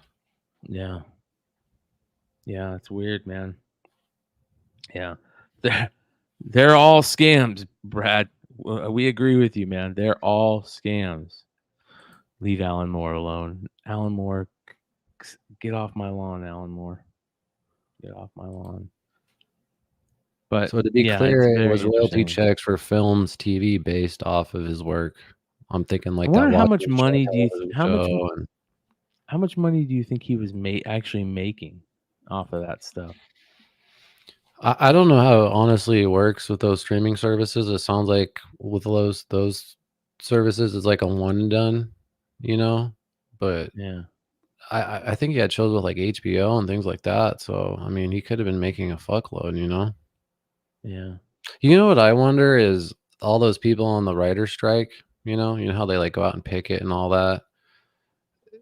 Do Why they not give think? it to them? Do they think that? Yeah, no, they should give it to the crew members. Like, what about? No one ever talks about the crew. Like the Do the crew crew, members have their own union? I don't know what's going on with them, but like no one ever talks about like that's like 70-80% of the production are the crew members. You know what I mean? And they're not working either. They're the ones that are getting really fucked right now. Yeah. But Yeah. I don't know if they just think that like Bob Iger is gonna walk down the street and see that sign and go, you know what? They're right. I'm gonna fucking strike a deal. Yeah, by the way, it would be cool to get Swag on here one time. Swag works close to the industry over there. I'd love to hear him talk about what's going on in that whole strike and everything. That shit's super interesting to me Yeah, there's right a now for couple some reason. like SAG actors and shit that I want to interview and Yeah. figure out kind of their side Hey, with I them. wanted to ask you, what did you think of what about this whole thing with Danny Masterson? That shit's fucking crazy. There's some deep shit going down with Ashton Kutcher right now. Everyone thought he was a good guy. Now everyone's accusing him of murder. Yeah. It's crazy. Yeah. It's I've seen some beyond pretty crazy. wild videos, but he got like what, 30 years? 30 years to life, wasn't it? Yeah, and then Ashton Kutcher and Mila Kunis wrote a character letter for him, and then they just got absolutely shredded. And because they did that, everyone's like, "I'm gonna do a deep dive on Ashton Kutcher." And now all of a sudden, all these crazy wild TikTok videos are coming out about like Yeah, they're some gonna murder eat that him happened alive. and how he lied to the police and all this shit. I'm like, what the fuck? Yeah, it's social media world. They're gonna eat him alive like a bunch of piranhas. You know who else Right. is getting eaten alive? Fucking Drew Barrymore and Bill Maher, because they Why? decided to continue their shows despite the writer's strike. So now they're just picketing like literally outside their shows and just fucking canceling them online and shit. Like Drew Barrymore is getting canceled right now. Wow. Oh yeah, Well, if there it it's says it right there. so the That's where you actual realize show, all these late night shows are such fucking hacks because like they can't continue without writers. That's such bullshit. In the meantime, podcasts and shit like that. yeah. You know, Yep. Yeah. No, yeah, your comment came up right as we were talking about it, dude. Yeah, that was crazy. Yeah, man, I think it's well, very McClay says interesting. synchronicity. It follows me everywhere I go, bro. Yeah. Yeah, so Bill Maher's gonna like just not have like a monologue. He's just gonna do, I think that, when he has like He's just guests gonna and do like his kind of like a podcast. podcast, kind of, Yeah. Yeah. I think unfortunately that's where content and TV is going. TV has become basically content now. Most people don't watch network TV that are I Biddy, would say like like sound biddy. Everyone's yeah. just looking for a sound bite, a clip, Yeah. instead of like long form content where you could really, Yeah. get into a subject and talk about it. And your And a YouTube lot algorithm. of those topics too, they pre-plan what they're gonna say. Like all those talk shows, they don't just randomly come up with those conversations. That shit's all written before. Like, okay, we're gonna talk about this. You know what I mean? This and that. Yeah. Yeah. Yeah. Yep. All the fake real world style shows, that's all the same way. So Yeah, You mean man. like reality? Yeah. And then people's attention span is based on their their algorithms. I What think what just are really they quick, looking at in their IG and their YouTube? that's why I like Hard Knocks, dude, is because it's reality, but it's real. Like they're Yeah. not really faking it. Does that make sense? That's why I love documentaries. Yeah. Yeah. Yeah. I also think that's why a lot of people have taken to that that 100% live stream type life. People are voyeurs and they like the reality of it. That's crazy. So anyways, content is becoming our regular TV now. That's where people are making their money. So why wouldn't they just take what they're doing in their content for social medias, for YouTube, for their YouTube channels, for their IGs, and do it on their regular shows now? They don't have to pay anybody but themselves and the interview, the person they're interviewing. Yeah, get rid of the middleman. Yep. Yeah. That's what I'm Yep. pretty much doing with the Sound Guy, dude. Like, we could have been on Amazon Prime and Tubi and all that bullshit, but they wanted to like censor and edit out some of the content. And plus, they'd also make a portion of the rent when people rent it. You know what I mean? I'm like, fuck that. I'll just put it on the website. You can put the full version on there and, make all the profits and then put that back into the production. Yep. I don't need Oh, yeah. fucking Amazon Prime to edit it and shit. That's fucking lame. There was a really cool moment. We had Brian Pulido, the creator of Lady Death and Evil Ernie, Oh, yeah. He's cool. the show the other day, and he was somebody asked him, is Lady Death ever gonna see Lady Death in a movie or a TV show? And Brian Pulido basically said the same thing he said. He's like, they constantly ask, but they want to tone it down. They don't want her to be as sexy, or they don't want her to be as out there, or to be as, but that's what Lady Death is. And well, it's not even that, dude. It's not like on his level, like there's always like some dickhead producer knows nothing about art who just wants to get his idea, and there's like, what about if we do this, blah blah blah, and you're like, what the fuck, and you just kind of have to go along with it because he's paying for it and shit. That happens all the time. Yeah.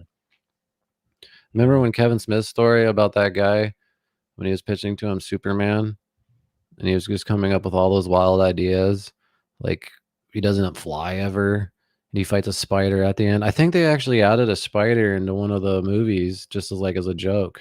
Yeah. To in regards to when Kevin Smith was talking about that crazy producer. Flash, right? It was Flash, yeah. Does he fight a spider in it? Yeah, there's like a scene where so that's from all that. the multiverses. Yeah, that's from that awesome. conversation. Yeah. Yeah, it's Kevin Smith selling all of his shit, man. He's selling a bunch of his cool stuff that he's gotten over the years, like his memorabilia and shit. Oh, really? A big auction, yeah. I'm fucking mad at myself because they do like a SMOD film festival type thing, a Smodcast film festival, and it's in I think October or November in New Jersey, and I just didn't submit in time. So I think that would have been a great one to be part of. Yeah, for sure. Oh yeah. Have you seen this? Did you know like the U.S. Open was here and shit? Like, do you know anything about fucking tennis? You know about Novak Djokovic and Oh yeah. Yeah. So yeah. He's like super into his health, dude. Like everything that goes into his body, he fucking works out like a nut. Like he's crazier than he's like the top of the top athletes and shit.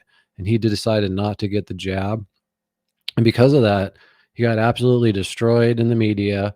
And then he wasn't allowed into certain countries in the tournament and shit like that, right? So they just had the U.S. Open here, and he won. But check how crazy and funny this shit is, dude. So he's playing, and they know that he didn't get the jab and shit. So check this out. Oh boy. Well, we'll take you to the Moderna shot of the day, and it was saving the match point. Oh, the match point to get to number 24. There were a lot of shots that were highly impactful. But here's the final one.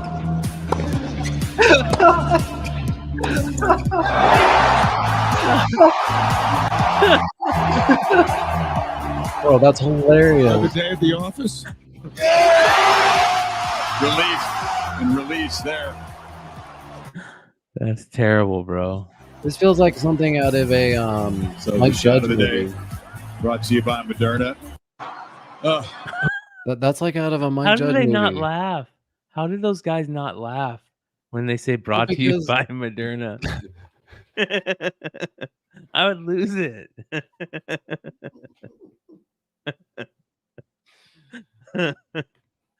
Because they're fucking Moderna's their boss.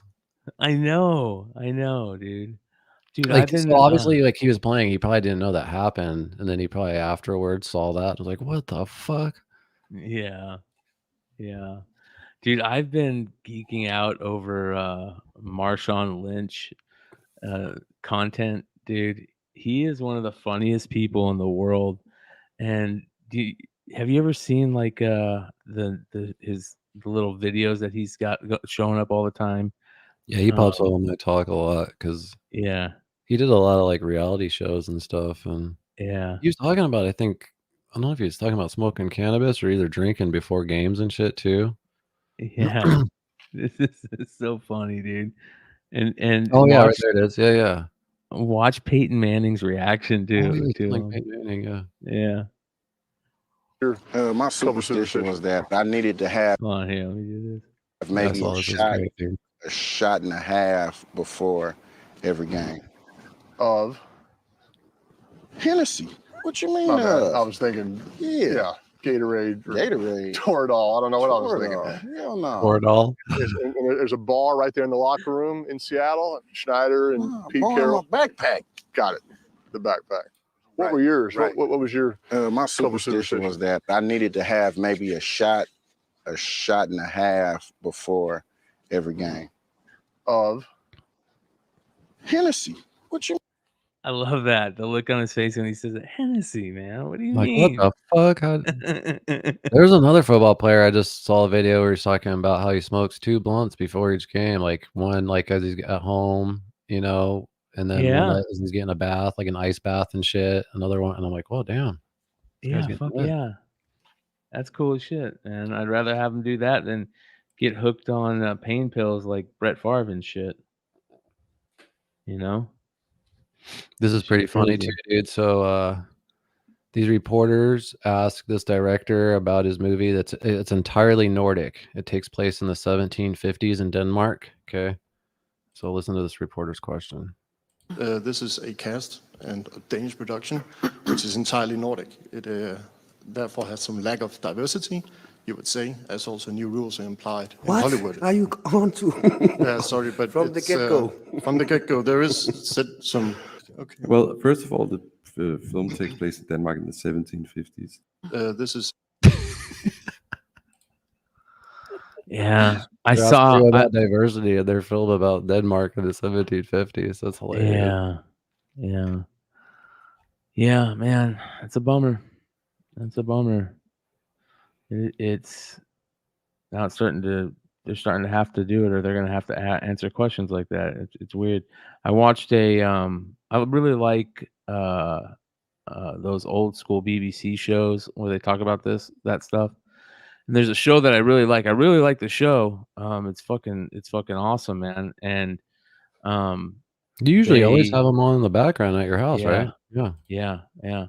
And there was one that I was watching. I think it might be that I watched a show with that Mads Mikkelsen guy where it was all in their language. It was a foreign language film, I think. Oh yeah, it's called recently. Is it Valhalla or something like that? Yeah, Valhalla. Yeah, that movie's bad as fuck. Yeah, that was good, dude. Yeah, that was really That's good. an older movie too. Yeah, that was before Mads Mikkelsen was like hugely famous too. Yeah, he's a badass, man. He's cool as shit. He's a good actor. So, do you remember? Oh yeah, go ahead. I want to show you this. This is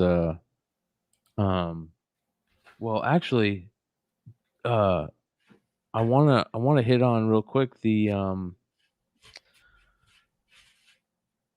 Coffeezilla podcast. Yeah, the podcast shit with Coffeezilla. I'll play kind of Theo's clip first. Okay, That's what I first saw. That's what I was gonna. Yeah, I was gonna play Oh, his yeah, little. yeah. Do you have it, or do you want to play? You want me to play this? Well, yeah, you can play it. I have it too, but I also have the Coffeezilla shit ready too. So here we go. In the legal space, I want There we go. Sticking in the legal space, I want to talk about something that has been tough for it's. I want to talk about something. Our podcast was defrauded. We were stolen from. We were taken advantage of. A lot of ways to say it. The company that did it is Cast Media, and the man that did it is Colin Thompson. And I'm going to put his picture in here. It's, I don't know exactly how to say this. I'm going to do my best. We're part of a larger group of podcasts that were stolen from, right? We were in total, just between talking with folks, there's up to $4 million that I know of that people were taking advantage of. We're in the $4 million, bro. Holy shit. That's crazy to see Theo so serious. He's only serious so often. The one part I want to show really is when he says he's like, he messed with the wrong rat, or something like that. You can tell he's pissed. Figures. I know of podcasts that are in the 7 figures. And Colin Thompson, that's his name. I want to say his name so you know it. People get taken advantage of a lot in business, and businesses use tactics and stuff to hide themselves. And they'll use bankruptcy or the threat of this or that, and he may get my money. That's okay. I'm fortunate that I can still have touring and that I can take care of myself. But you fuck with the wrong rat, Colin. I'll tell you that, brother. And I'll just tell you guys what happened. So he explains how it happened and how they got screwed. And basically, this Colin guy was running a network of other podcasts, and he would, get advertising dollars for them and just basically not pay these guys. They got months behind. Yeah. And part of me thinks this has something to do with Theo even breaking away from Brendan, because I think Brendan got Theo involved in a lot of this. But I heard that behind the scenes for a while too. Yeah. But as soon as Theo posted it, Coffeezilla saw it. He's like, you know what? I'm gonna do a deep dive on this. Well, but even before then, somebody had put it out when in the comment section of this video. If you read the comments, there's a comment that somebody says, like, "Hey, Coffeezilla, check this. Yeah, check this out." And that's how he saw it. It's in here. Look, they even tagged. Can't believe Brendan Schaub is still gonna hop on that shit. And Brendan Schaub's like, huh? So, anyways, yeah, that's how they tagged Coffeezilla in here. Yeah, so he ends up interviewing that Colin dude, Brendan Schaub, and Brian Callen, and kind of gets to the bottom of what happened, and you kind of realize what a fucking douchebag that Colin dude is. I'll play it's a 21-minute video. I highly suggest checking it. I'll play a couple clips from it. Dollars was stolen from these podcasters, and I decided to investigate. I found the man responsible, but before we confront him, let's go back to where it all started, when Theo Von, a comedian, released this. Our podcast was defrauded. We were watch that. It's always good past that. Yeah. I'm in the wrong line of work. I make like 4 figures here in the $10 million studio. Barely keep the lights on, okay? So I went to do some research, figure out, how these people are making all this money and also how they got robbed. And what I found out was that this company that stole the $4 million was a podcast network called Cast Media. Podcast network being a fancy name for saying they represent podcasts to find sponsors. All that stuff you violently skip with the fast forward 15-second button. Yeah, those guys. And Cast Media would basically work with them as a middleman. They would take some money, give the podcasters the read, and then give the money. Of course, taking a cut for themselves. Now, that is simplifying it a bit, and we'll go into the details more later. But what you need to know is that Cast Media hadn't been paying their talent on time. And what started as being late for maybe a month had turned into 7, 8, 9 months late on paying, until one day Cast Media and their CEO, Colin Thompson, says, hey, we're probably going to go into bankruptcy, which means you get nothing unless you take a special deal with another podcast network called Podcast One. Now, who's Podcast One? Well, it's an even bigger network. That's the scummy part about it. will Yes, acquire we try you, to pretty pay much off what you're owed. If you sign a new deal, pawn with off new the debts terms onto with another us. network. If you do, you'll get But back they only some of got the money you're owed 33%. now, some of the money you're owed over 2 years, and you'll also get stock in our company. So anyway, I'm I gonna don't play the want interview stock with in the your guy. fucking company. Yeah. Yeah, no shit. $1 million, your clients say you defrauded them. What's your side of the story? He's asking him about the $1 million that is missing, the 4 million. Yeah, I appreciate you reaching out. I wanted to talk with you because I appreciate the work that you do. I appreciate your journalistic integrity, and I know that you're going to tell a fair story. Cass is sort of the dream of the vision of independence. Free speech, not bound by sort of corporate norms. The ability and the backbone to support visionary, talented, unique, independent voices, people like Theo Von.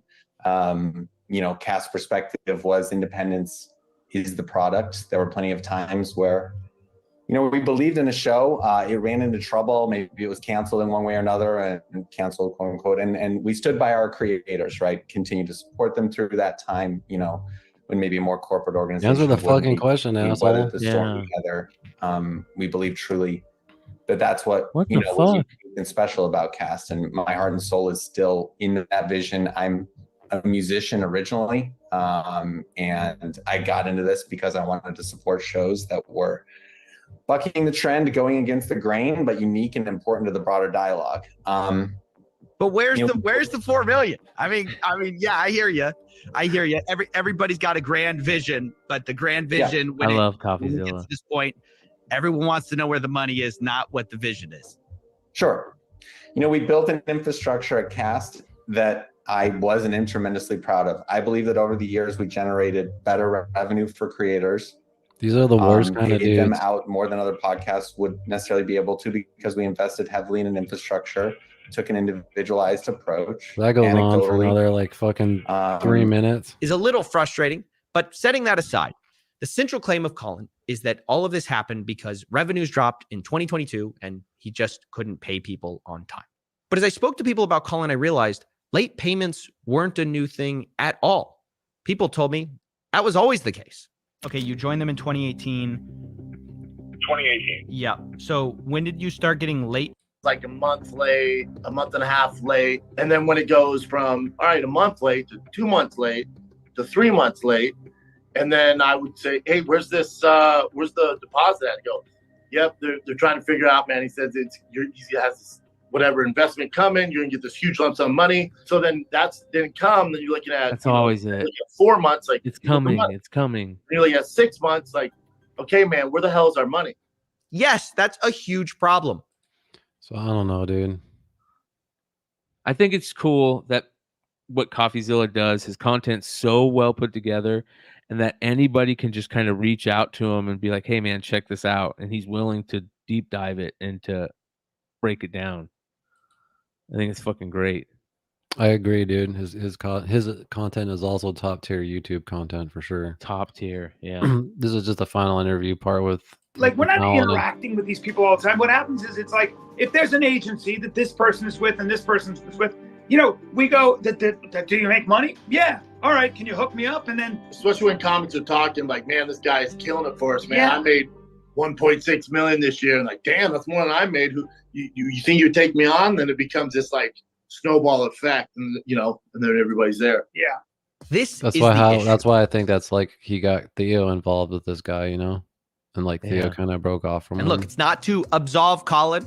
It's not to put any. Anyway, he just got ahead of himself and didn't have the money to pay everybody, and it just all crumbled from there. And then he pretty much pawned off the debt to another podcast network, and they all kind of got stuck in these shitty deals. So Yep.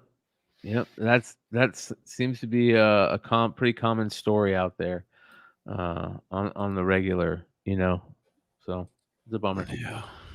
Let's get Anyway. into some cool, funny videos and stuff. You down to do that?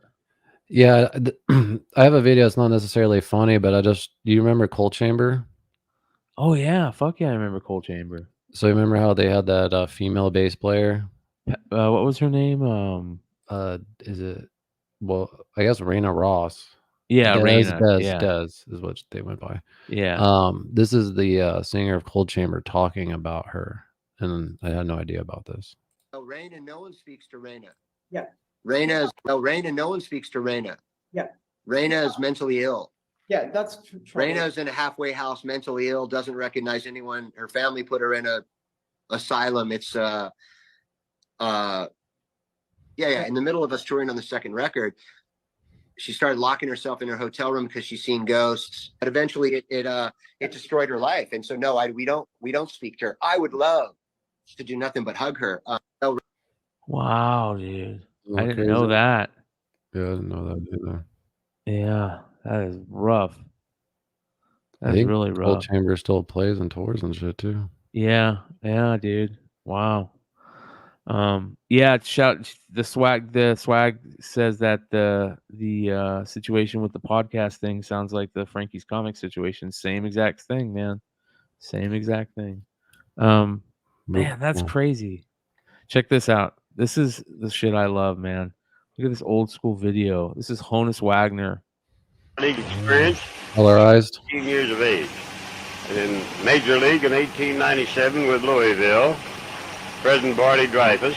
I played for him 21 years, the same boss. This is from like the 30s right here. This video. This interview.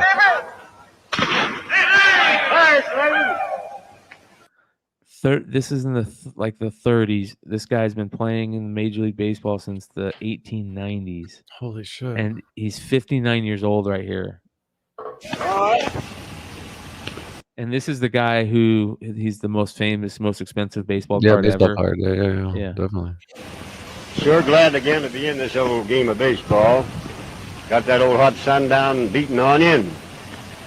I think there's a little difference in baseball now between when I started out and what she is now.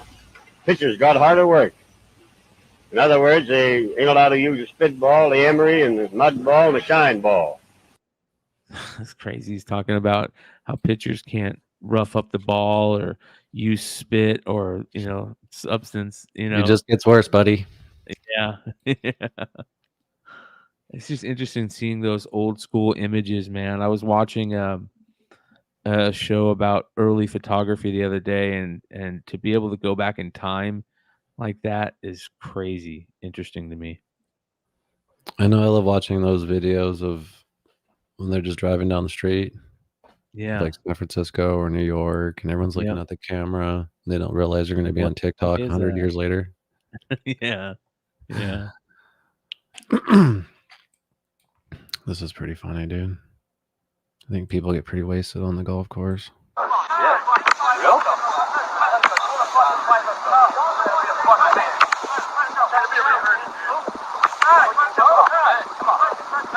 Oh shit! No way! Oh yeah, they are. You gotta be kidding me, dude! It's on a fucking golf course, man. Lock them.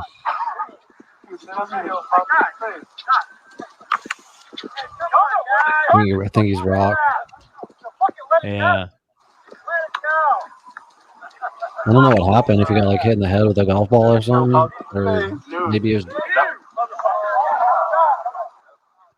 I don't really know golf etiquette very well, but 4. Yeah, I don't know anything about golf, dude. And I grew up right next to a golf course, which makes it even worse, dude. Makes it even worse. Check out this video. Sucking on my titties like you wanted.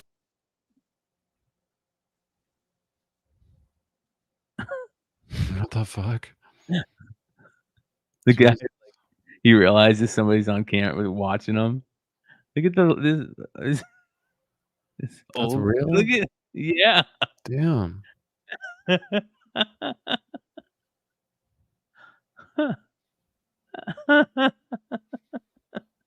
He probably doesn't even remember that happening. No, neither does she. Neither does she. This is like real life Grand Theft Auto, bro. This dude's on the run from the cops. These cops are running so slow. Uh-oh. Uh-oh, now everybody's in wreck.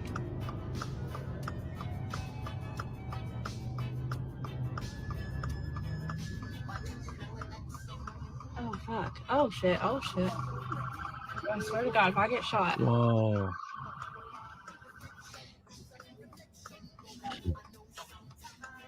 Oh my God. Oh my fucking God. Oh my God. Could you imagine that, dude? That'd be pretty funny. I'd be like, fuck yeah, I got it. I got it on film. This is amazing. I'd be like, holy cow. You know what caused that? Like, this is probably what caused that. I want one of these road rage instigators. Whoa. You just be like, fuck off. Whoa. Did you see the Yeah, was he middle flipping them off? finger? That's Yeah. dope, dude. You can write anything on it, dude. How much is that fucker? I don't know, but I'm gonna get one, bro. I think if I gave that to my brother would end up getting in trouble. I'll get shot for sure. Yeah. The road rage in Arizona is wild, dude. Yeah. It's beyond wild, bro.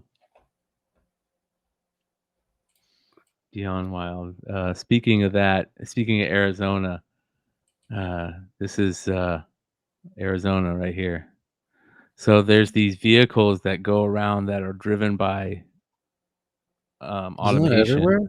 I thought that was Yeah. everywhere. Yeah, but there's a lot of them in the Phoenix area right now. And look at this guy. This guy is so cracked out, and he thinks that he's talking to somebody. Watch this. Oh shit. Roll down the window. Hey, roll down the window. Hey, you can kick my ass. What are you afraid of? What are you afraid of? You're bigger than Those me. things just take pictures, right? Window. You're bigger than me, dude. Is it Roll for down the Google window. or what? Why you're harassing Yeah. me? Waymo. You harassed me. I used to see those constantly You're the downtown, eighth dude. one that drove by. Did you know You're that? the 8th one that's drove by. You know that? Okay. Why?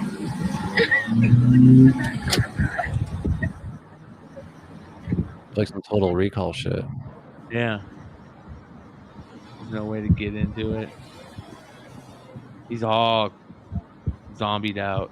When you're downtown, man, that shit's on every corner, man. It's sad.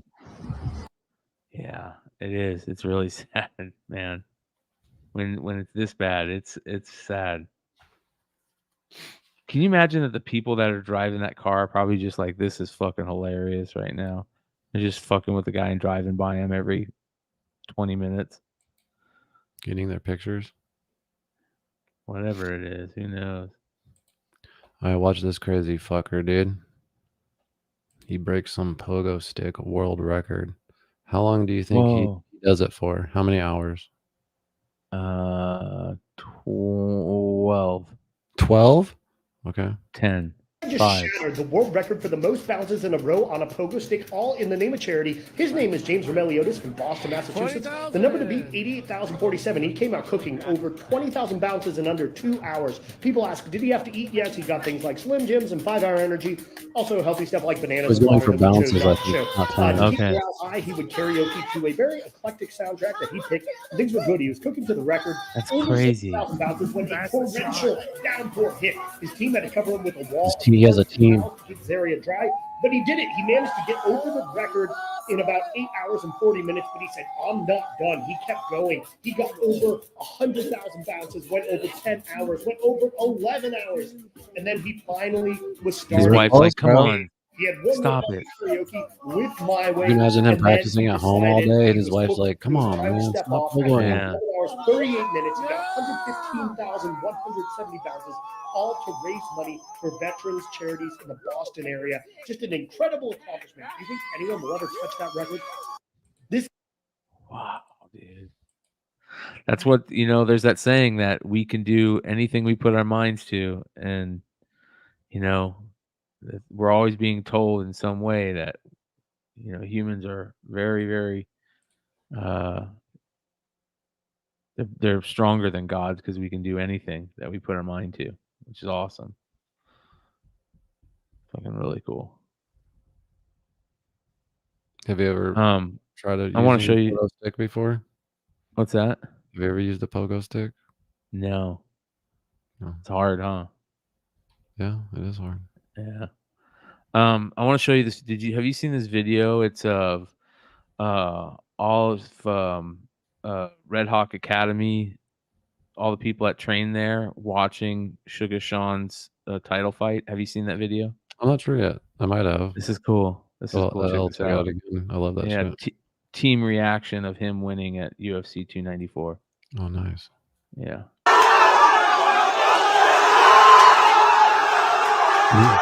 Look what I was doing.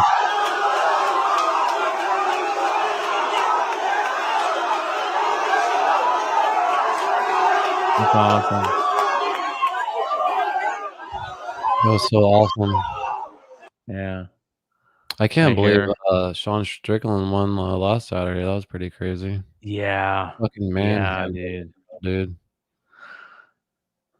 It's amazing. Fighting's another thing, man. You never know what's going to happen in a fight. There's a lot of good fights coming up too. So, to me, one of the greatest video game theme songs of all time has to be the Halo theme song. Like, just when it plays during the menu, it's just memorable. The great, I think his name is Marty O'Donnell. Like, I remember just listening to the Halo 1 or Halo Combat Evolved and Halo 2 soundtracks. This is him talking about coming up with that famous oh. This is pretty dope. Let me do a bang up score. If we're going to be on stage in New York, let me actually hire some orchestral players, some singers. Let me see what I can do and make it a real production. And Alex reluctantly agreed. Alex Seropian, one of the co-founders of I said, look, you don't have to pay me a creative fee for this. I'll own the music. Smart. Go. But I'll license it to you for this one thing. Yeah. And he's like, how much is that going to cost? And it was like, I think the expenses were, I don't know, $3,500 or something. Which for, a game trailer thing was cheap. Nobody was doing this at the time. So I thought, okay, Joe had told me that the emotions for this piece should be ancient, mysterious, and epic. And so as I was driving, I thought, okay, ancient, monks are ancient. So I'm going to start with some sort of monk chant. And it's got to be hooky. It's got to stick in people's heads. And then we'll go into something sort of epic and pounding cellos and drums and stuff. I was driving. I was thinking, well, what, I got to do a good hooky melody. Yesterday, all my troubles seem so far away. I've always analyzed that melody. It's got one high point. It's got one low point. It's got four sort of irregular phrases. And so, like yesterday, I actually This is dope. decided to do a monk scale, which is Dorian. So all my troubles seem so far away.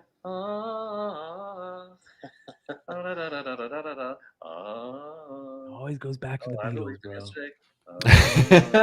Whatever it is. Right. One low point. So it's not a copy of the Yesterday melody, but the Yesterday melody inspired Got me him there to put that together. Yeah. So I thought, well, if I have one high, I love that, bro. And I was blown Dude, away when I saw that because I got chills when I first saw that. I was like, holy shit. I It's just fucking yesterday, love but the Deorian mode, fucking like a monk version of it. That's Yeah. sick, dude. And you're right. It always does go back to the Beatles. Yeah. Like even Kurt Cobain said like he was influenced by the Beatles, like everybody. And then even if you're not inspired or influenced by the Beatles, the people you are influenced or inspired by, they were inspired by the Beatles, Yeah. That's the way it is. It always goes back to the Beatles. Speaking of like the Beatles, I thought this was kind of cool. Real quick, this dude went to the location of the original Black Sabbath album, that house that's on the cover.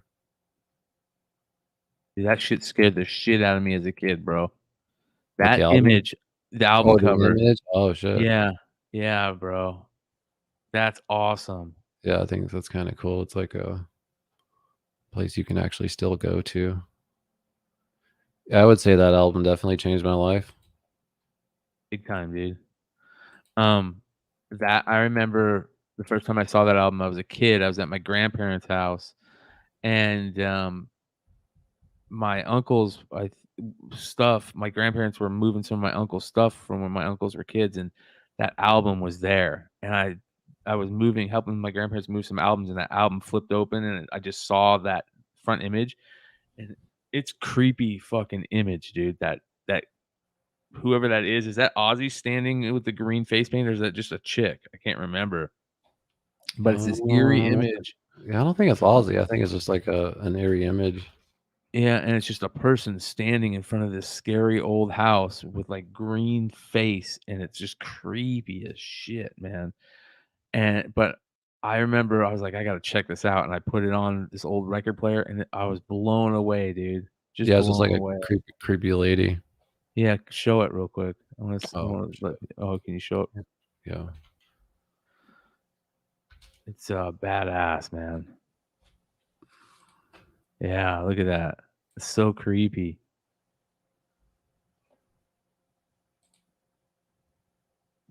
Yeah, man. Yeah, I don't think people really experience, because everything's just stream and single oriented. You know, even some of my favorite bands now, they don't release albums. Well, they do eventually, but they release a bunch of singles, just streaming versions of it. But like just buying the album and like the art affecting you from the album too, because you're right, the album cover kind of, as dark and as evil as the music was, it like added to it and made it even more eerie. Yeah. Because,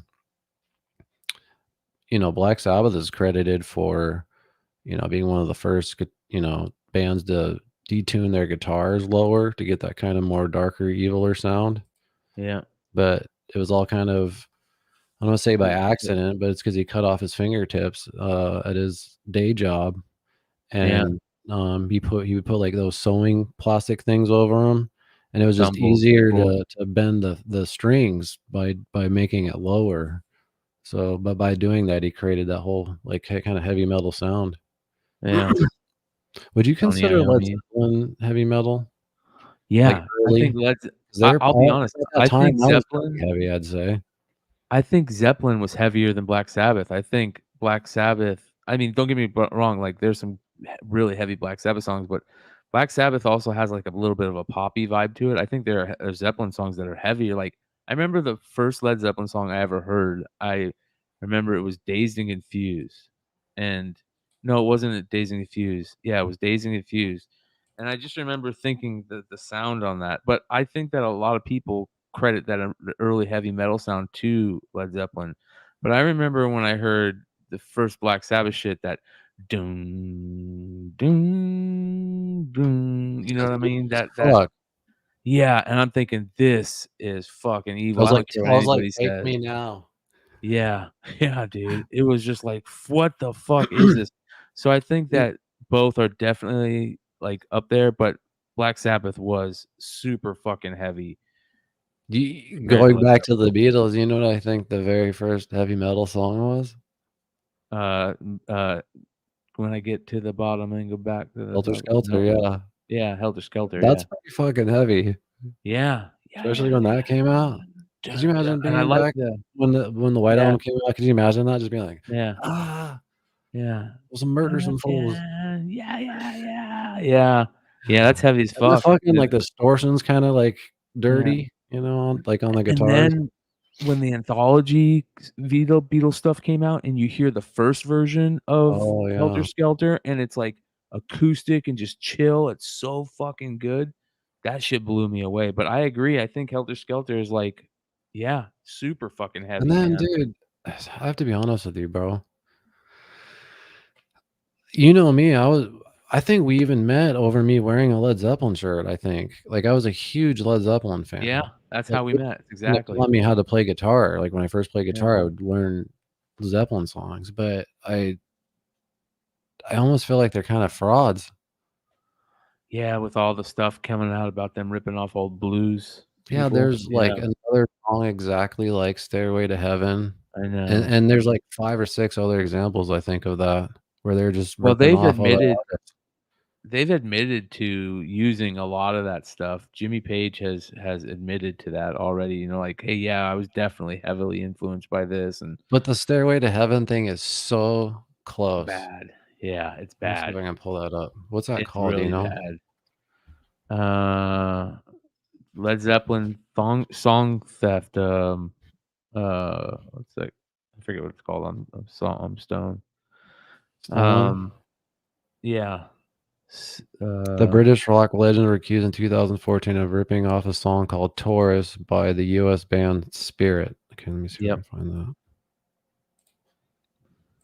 Yeah, they openly admitted stealing from Willie Dixon and Joan Baez. Yep. Willie Dixon is one I remember. Okay, let's check this out. I heard every time you order Little Caesars during the Pizza pregame, you score a fun perk. And I heard Justin Jefferson is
Type thing, right? I feel like I heard another version that was like way.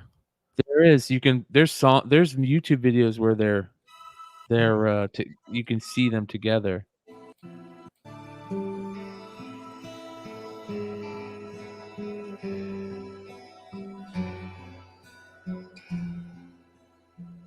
Yeah. Anyway. Yeah. Yeah, man, that's interesting. All right, I got something cool to show you. Hold on here. Where was it? Is this it? No. Damn it! I just lost. Oh, here it is. Here we go. So this is an old school game show, the Newlyweds game back in like the 70s. Oh, I've seen this. This is funny. Thing the people on the other side of your street have more of than you do. Cars. Cars. Your wife said they have more grass than you do. Grass. What have you done? I wouldn't bet on that.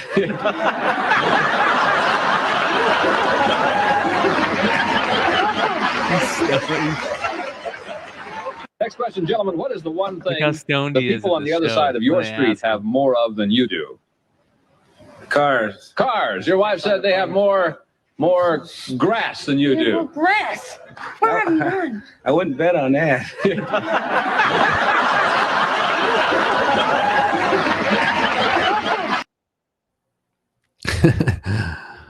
That's funny. That's good. I'm a huge John Jones fan. Yeah. And apparently he likes to play the drums, and you got a gift from Travis Barker. Check this out. A few days ago, I was having a conversation with Travis Barker about drumming and life and how I played drums growing up in church and how I always found it so therapeutic. And Travis was like, yo, John, do me a favor, man. Send me your address. And fast forward a few days, and this drum set shows up outside my house.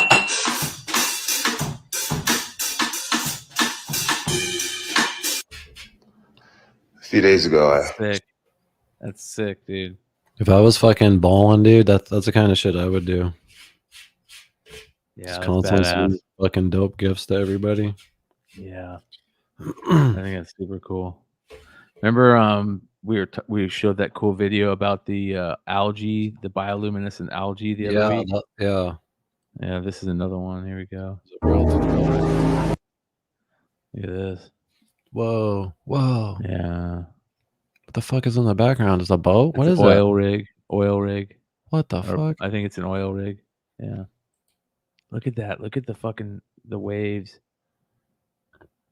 Where's this at? Oh, in the same spot. Wow. Yeah. Laguna. Yeah. I wonder if it's just like during a certain time of year, or is it?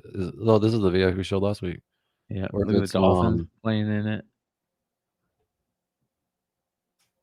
That's yeah, that's sick. pretty fucking unbelievable, dude.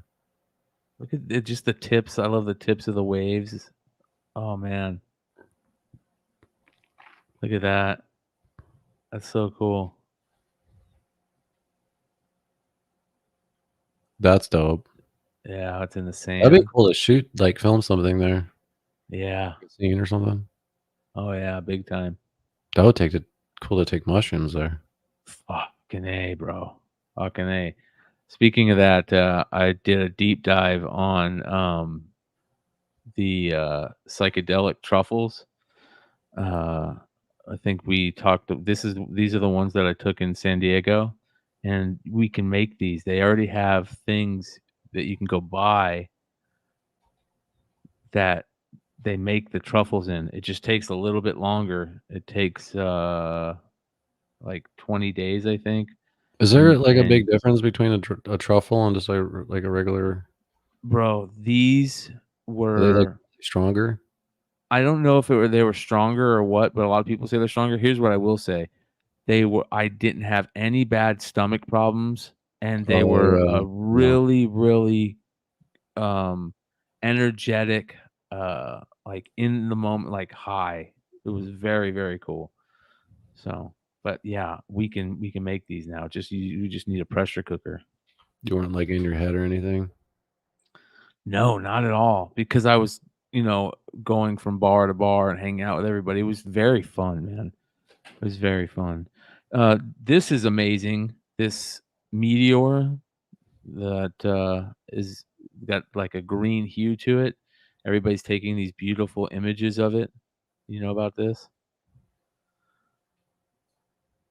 And it's happening during the Perseid meteor shower. So it's pretty dope, man. Is that just shot from like someone's telescope or something? Yeah. Yeah. Wow. So this is how dumb and easily the media can just pick up on something and run with a narrative. And this can go with literally anything. Check this out.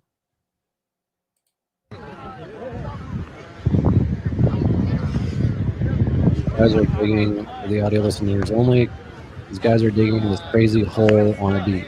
Thanks, Bernard. And finally, for now, mysterious hole on a beach has caused a stir in North Dublin.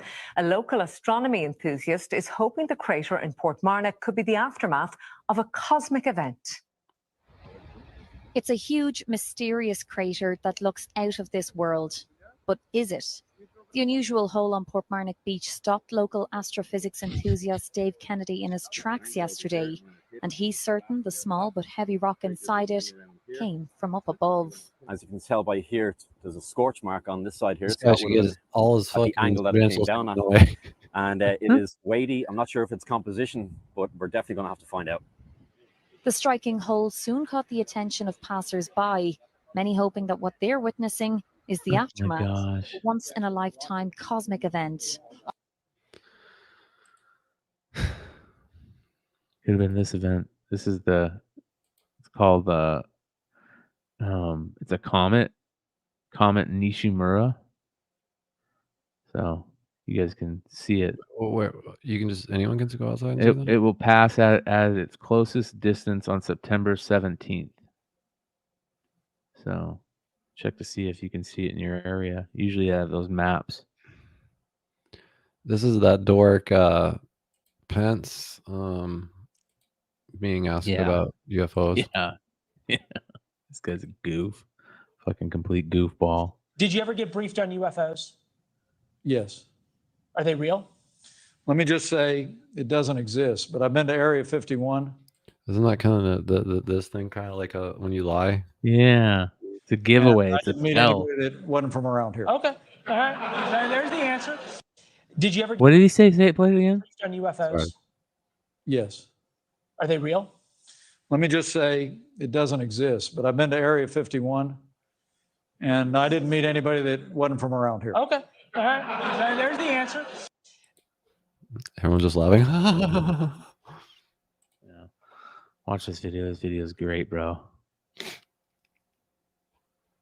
Want to be right now? Who?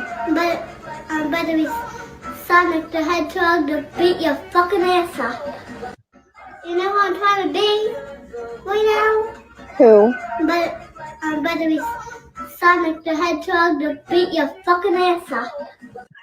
You know what I'm trying to be right now? Who? One more time. But it was Sonic the Hedgehog to beat your fucking ass up.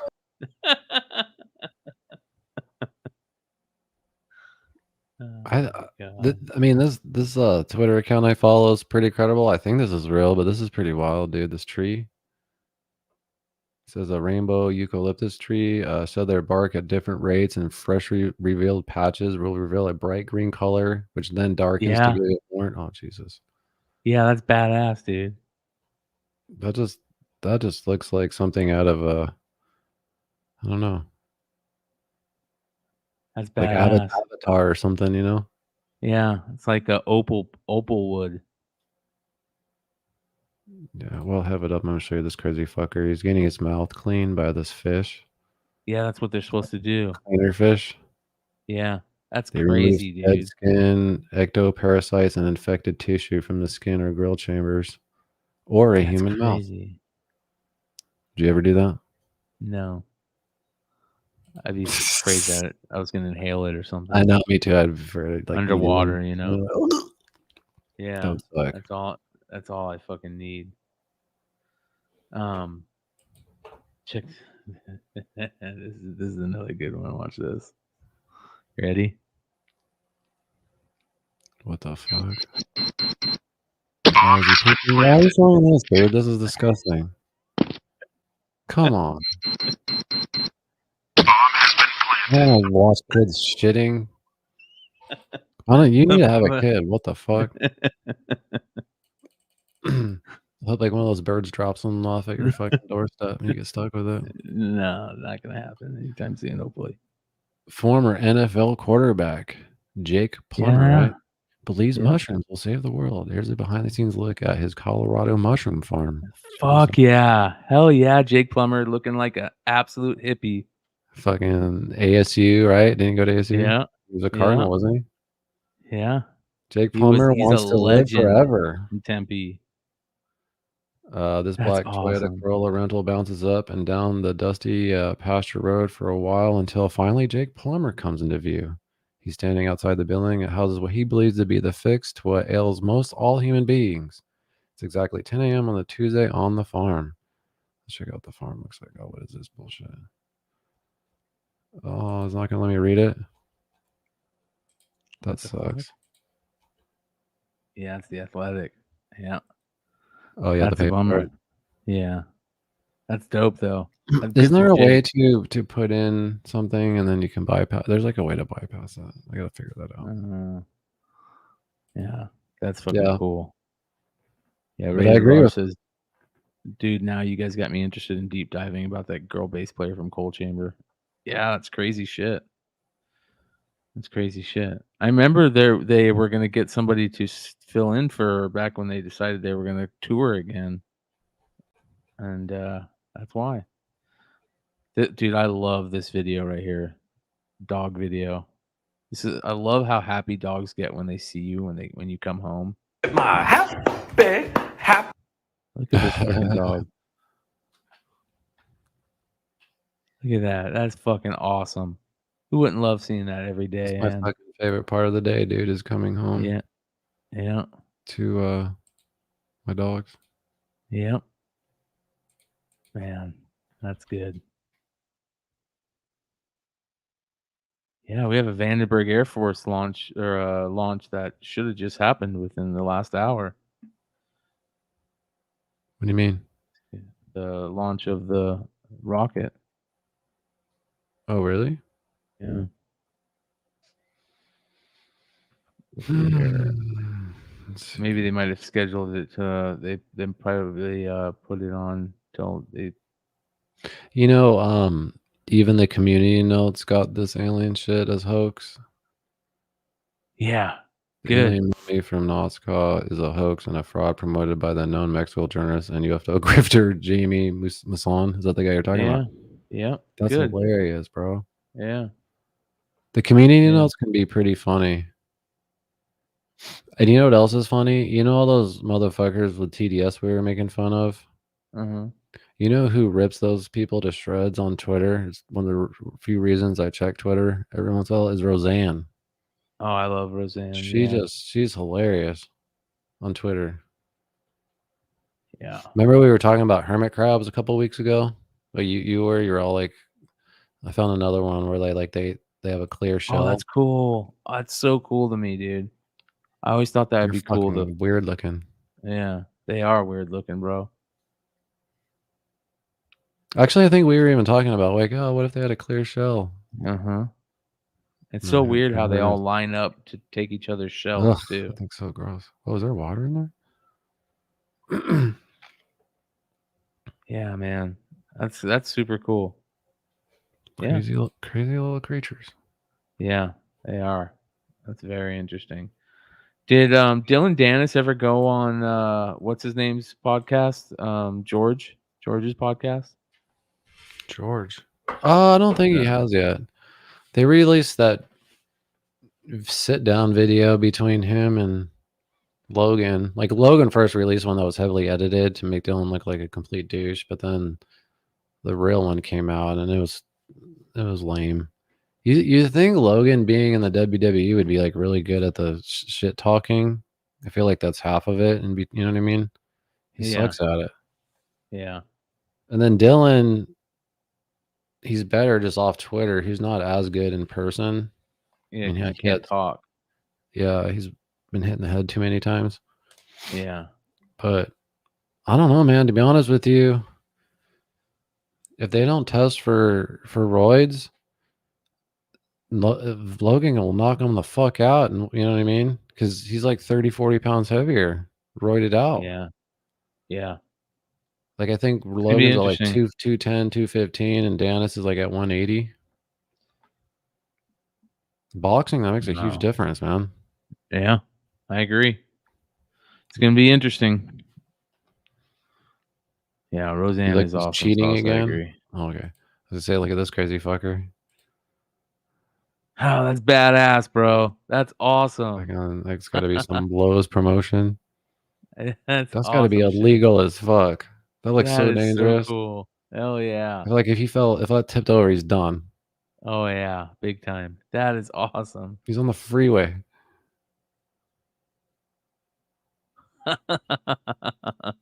Dude, that's so funny. That's badass right there. That's super cool. I'd geek out over if I saw that, dude, going down. That'd be crazy, man. Oh god. That would be crazy. Fucking goofy shit, man. I don't know if this is true, but if it is true, it's super cool. You know that do you know who Chris Chelios is? He was a hockey player. Okay, so Chris Chelios is just an amazing hockey player. I think he's a Hall of Famer. I'm pretty sure he is. If he isn't, he should be. But I'm 90% sure he is. Well, he's a huge Pearl Jam fan. And check this out. So this is just really cool. So, you, in front of all these fine people, that before Mr. Words passed, it was one of his last wishes that you would be honored. So the owner of the Blackhawks passed, but one of his last wishes was that they retire his jersey in Chicago, Chelios' jersey. So when Pearl Jam came to the United Center to play, they brought up Chris Chelios and retired his jersey during the concert. And wow. Yeah. As long as they don't show any Red Wings highlights. Do you think you really need that? That's super cool, man. That's very cool to me. Hockey is Oh such no, a no, that is dope. It's crazy that yeah, Pearl Jam's still fucking doing it. yeah. Interesting. Did you ever play the Nintendo game Ice Hockey? Oh hell yeah. That was like one of my favorite video games ever. Yeah. Yeah. You just pick like different countries to be, Yeah. and then you can pick between the sizes of your guy. You could be like Yep. a really skinny dude, a medium dude, or like a big fat dude. Fast, yeah. And I'd always have 3 of the heavier dudes, and then like 1 skinny dude. That was my setup. Yeah. And Yeah, I I'd always dunk. played Blades of Steel. Fight Blades of Steel. Dude, I got this really cool video from President Obama that I is don't know how just to fucking look at my Instagram shit. it super humanizes them, and this is why I love Obama? charismatic. Yeah, this is why I love charismatic politicians. But check this out, bro. I'm serious. That guy dropped more bombs than anybody. Man warns Obama not to touch his girlfriend. So Obama was doing this thing, at this event. He was doing like an event where he was acting like he was voting, and the girl next to him is a person that worked there, and her boyfriend was walking out and told Obama not to touch his girlfriend. And this cracks me up, dude. Yes, that was Mike Jones telling the President of the United States to keep his hands off his girlfriend, Aya Cooper. I really wasn't planning on it. I'm sorry. Please I excuse me now. know. There's an example of a brother just embarrassing you for no reason. Embarrassing. For no reason whatsoever. I knew he was going to say something smart, but I didn't know what he was going to say. And now you'll be going back home and talking to your friends about that lady. What's his name? Mike. I can't believe Mike. He is such a fool. He really is. Oh, I was just mortified. She's having a conversation with the president. Fortunately, the president was nice about it. He was nice about it, but the president couldn't resist a parting shot. You're gonna kiss him, give him something to talk about. Take care of yourself. I think that's cool, man. I think that's cool. Just the fact that it's the president of the United States doing that. I don't know, man. That just happened. So growing up, just the fact that it's the president that's doing that, it blows me away. You look at that. I don't know. It was just a cool moment to me. Oh yeah. I'm starting to think everything's a psyop, even that. I know. I'm just kidding. I'm just playing. I know. I don't know what to believe anymore. I'm just waiting for this alien invasion to happen. Have you seen this, dude? This is crazy. We've talked about Robert Downey Jr.'s inflatable home, but how these things are made is wild. So basically, to start, these Benny shells, they inflate this thing that creates the shape of the house. It keeps inflating. This is the finished inflation. They put rebar all over it. Looks like some crazy insect sort of thing. And then they put concrete and they spray concrete over this entire inflatable thing. The concrete cures. And then they deflate this thing. This is crazy, dude. And this is what they're left with. This is the inside of the house. Dude, check out the inside of this house. I've seen this house. I didn't know that's how they built it. That's crazy, dude. Fuck. It's supposed to be like look at that. Environmental friendly and all that bullshit too. That's just crazy though and that's what I was talking about, those things that blow up like underneath the water. They're like that. They're just that's badass, dude. Fucking nuts. I saw another little house that he has too. That's kind of cool. It's kind of like artsy wax, something you'd see like in Bisbee or something.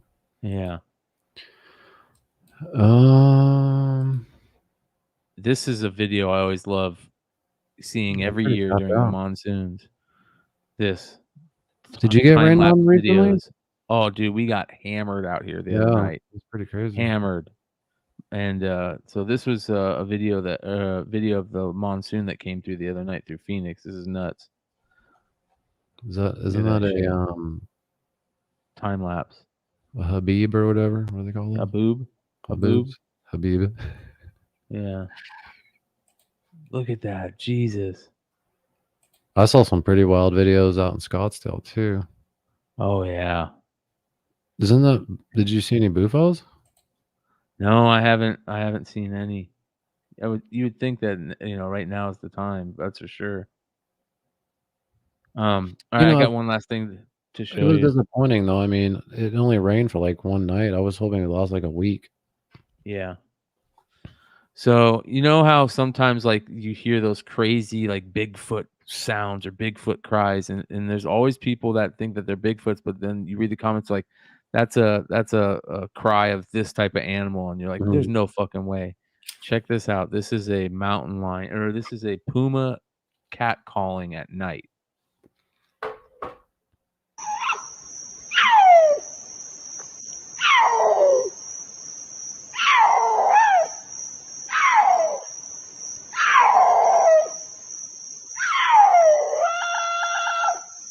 That'd be scary as fuck to hear that, dude.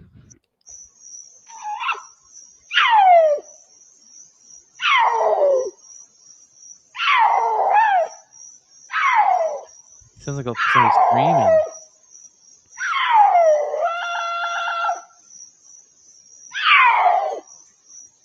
That's nuts, dude.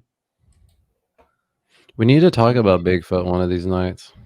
I'm down, dude. I've got some great Bigfoot stories that we can go over. There's a really good one, dude. A really good one about a guy that was out hunting in it was by the Oklahoma, Texas Panhandle area, and I think, and he was hunting and they saw something and they thought it was a bear and they came up upon it and they shot it and it turned out to be a Bigfoot. And he said that it looked so much like a human, and he was so freaked out that he killed a human that was like living in the forest, that they buried it, and he just felt he was so worried that he had killed a human that he didn't talk about it for years. And it was a classic Art Bell Coast to Coast show. I'll go find it. It's excellent. We can talk about that. Yeah. Yeah, Bigfoot would definitely be a good topic. Yeah. Hell yeah. Good shit, man. Good show tonight. Yeah, don't forget, guys, we are sponsored by Manscaped. You could use promo code Bogcast for 20% off plus free shipping. That's promo code Bogcast. 20% off plus free shipping at manscaped.com. Don't forget to let us know what strain you're smoking. If it's a sativa, an indica, maybe a hybrid. Let us know the strain name. There was any goofy, funny strain names. Always looking to try some new shit. I was hitting the Grape Kush tonight. I got pretty ripped. I enjoyed it. I was on the Let me white see. I don't know if I feel a little sleepy, but I just think because I've been up since super early. I'm definitely hungry. When you've done heroin, like, you can't get euphoric. Like, it says euphoric, but like, yeah, you know what I'm saying? Like, yeah, I can't get euphoric off weed. Yeah. I didn't get a headache. No paranoia, a little dry mouth. It did help with my stress and anxiety and my depression. I'm a little happier right now. So let's see what McClay. McClay, did you get tingly? McClay was on the white ones tonight. No, but no tingly. I Relaxed? can understand it. Definitely relaxed. Euphoric. I'm always euphoric, buddy. Did you get dry eyes? Yeah, I'm pretty cash right now. Anxious? Paranoid? Nope. No. Nice. Nope. Sweet. So let us know what strain you're smoking. All right, guys, we will be live again next Thursday night. Like I said, if you have any UFO videos that you want us to talk about or share, whether it's like just ones online or especially personal ones that you shoot yourself, it'd be cool to talk about. Especially any Bigfoot stories. It'd be cool to talk about Bigfoot next week.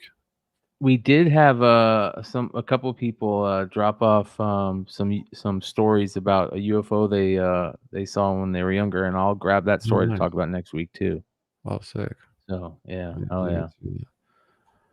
All right, guys, we will see you next week. Peace out. Much love.